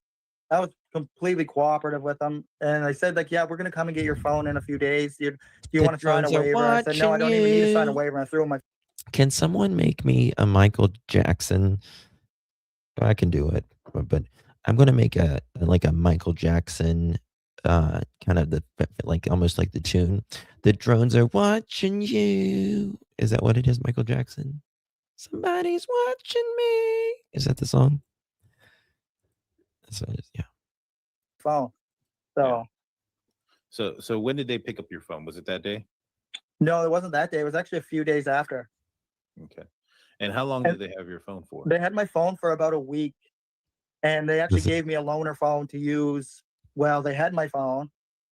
And then they brought my phone back, and they realized my little SIM card holder wasn't inside the phone. So they said, "Oh, we guess we're gonna have to go back and get that from the tech guys." So I used the phone for an extra few days while they retrieved my little SIM card holder. Interesting. And Yeah, so they yeah. had Listen to what he says there. Yeah, I don't know if that was all planned or not, Daniel. You'll never know, though, will you, Daniel? You'll never know. Well, I'm sure they were listening into the things you were saying on that phone they let you borrow. Yeah. Well, they were free to listen, Daniel. Nothing was going on. And so you get your phone back. What all? I mean, I'm understanding that they went through your text messages, your bank accounts, your locations. What else were they able to access from your phone? Oh, they got access to everything, Daniel. Yeah.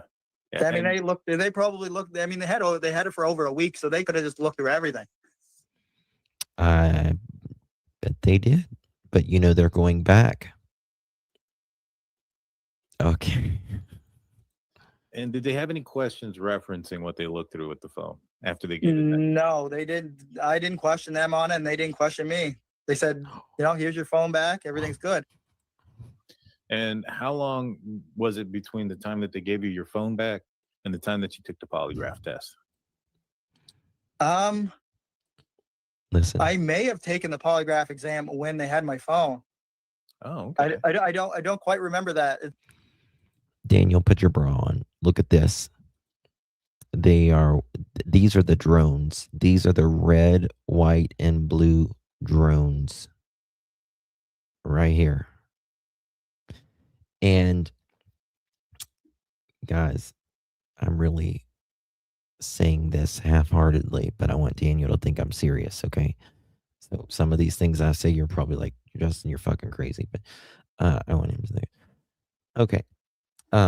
Daniel, they have drones now that look like eagles and stuff. Yeah, and the camera lens is actually the eyeball, the pupil. They'll move. They look just like a regular bird now. So yeah, if you see any birds in the air, they're drones. They're drones now, Daniel.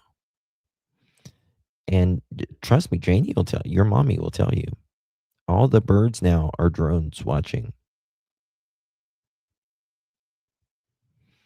Yes. Yes, the pigeon drones. That's why I go to Pigeon Forge and visit Dolly. Seriously, all the drones now. I mean, they're all drones now. I mean, they can have like little bees, little flies in the house that are drones now. They got, you have any flies or bugs or anything in your house that looks like they're drones. They're listening and they're watching. And I mean, yeah, you might be a little paranoid or whatever, Daniel, but you have nothing to hide, so nothing to worry about here, right? Just make sure they're not blinking red, white, and blue, right? I don't know about the birds. I've never seen the birds blink. Now, the drones that look like the drones, maybe those blink, right? But the birds, they just look like regular birds. Those drones, they don't. The only blinking they do is their eyeballs, not lights, right? I mean, look, I just want to show you this. Show you like this. See right here, Daniel. That's the camera to the drone. Yeah, they got a camera there, and of course they got one over here. And this is the microphone. It looks like their nose, but that's actually the microphone. It's actually the microphone. They're watching. They're watching. And listen, Janie will tell you. Yes, the deer with the GoPros, but it's the camera. Their eyes are watching. Got little lights in them. Yeah.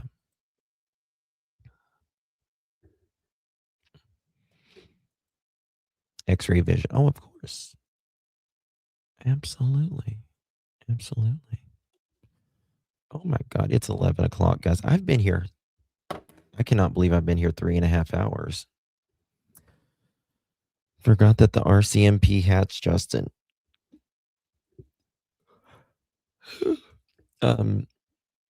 Well, I didn't even get through hardly any of my presentation that I've been working all day on, but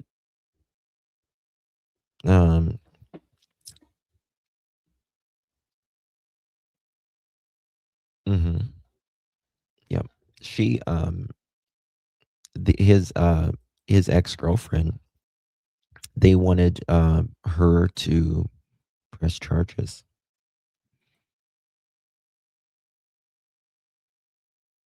Yeah. Oh yeah, they can see heat. Absolutely. Thank you, Susanna. Thank you all so much. Tomorrow will I be here?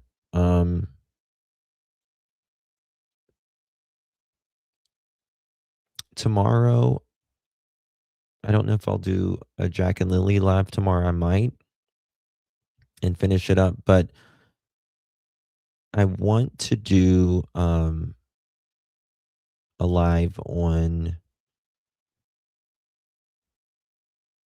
probably Nancy Guthrie. I've got some stuff we can go over with that. Oh, thank you, Old Garden Gal. Thank you so much. And then, are you guys interested? Now, just be honest. Just please be honest. Because if you're not, you're not. It's not a big deal. Are you guys interested in what's her name? I can't think right now. Old girl that's in jail with the car wrecks.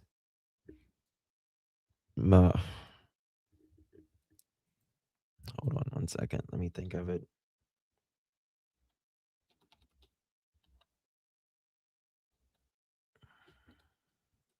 Mackenzie. I couldn't think of her name. Shrilla. Yeah.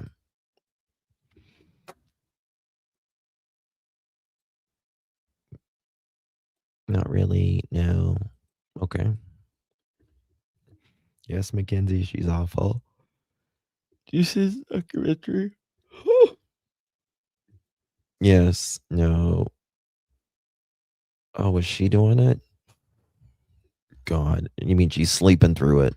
She's sleeping through it. That's what she's doing. If she's doing it, that's the only thing she's doing is sleeping through it, nodding through it. Okay. All right. Well then, hold on. What? Wait a second. Did y'all see this? A mysterious loud boom shakes the East Coast. Did y'all see that on the news? Mysterious. Did it boom anywhere where you're at?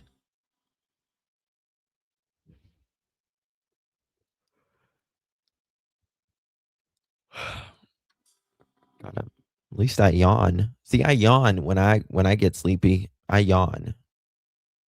That's what people do when they get sleepy, right? We yawn.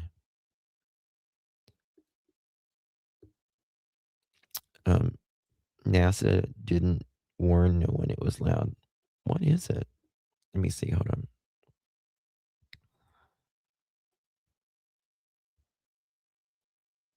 In the U.S., mysterious loud booms shaking multiple neighborhoods from New England to South Carolina. Let's bring in ABC's Olivia Rubin. And Olivia, what are authorities saying about this? I gotta pause this every freaking 3 seconds because it's ABC. And I gotta put some stuff on here, some music, and this filter thingy. This now. Take a look at this home security video capturing the moment that powerful boom echoed across Cumberland, Rhode Island. The U.S. Geological Survey now saying this was a sonic boom, possibly caused by a suspected meteor that may have exploded high above the Massachusetts coast. Oh my God, a meteor?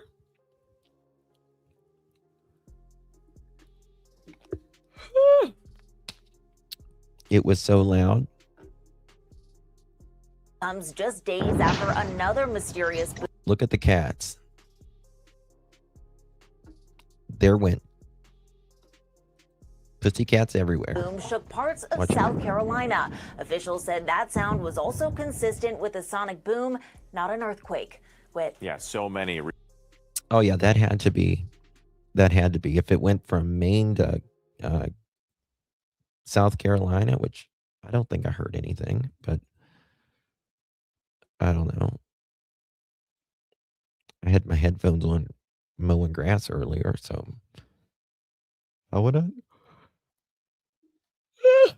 Sorry. All right, guys. It's already on in your ear. What time is my live tomorrow? It'll be after 5 p.m. Eastern. I love space. I listen to space stuff just about every night while I'm going to bed. It'll be like space for sleep. Thank you guys. Appreciate you all. Get some rest. Really appreciate you. Special thanks to mods, members, everyone in chat. Really, really do appreciate you. Take good care of yourselves. Good night, everyone, and God bless.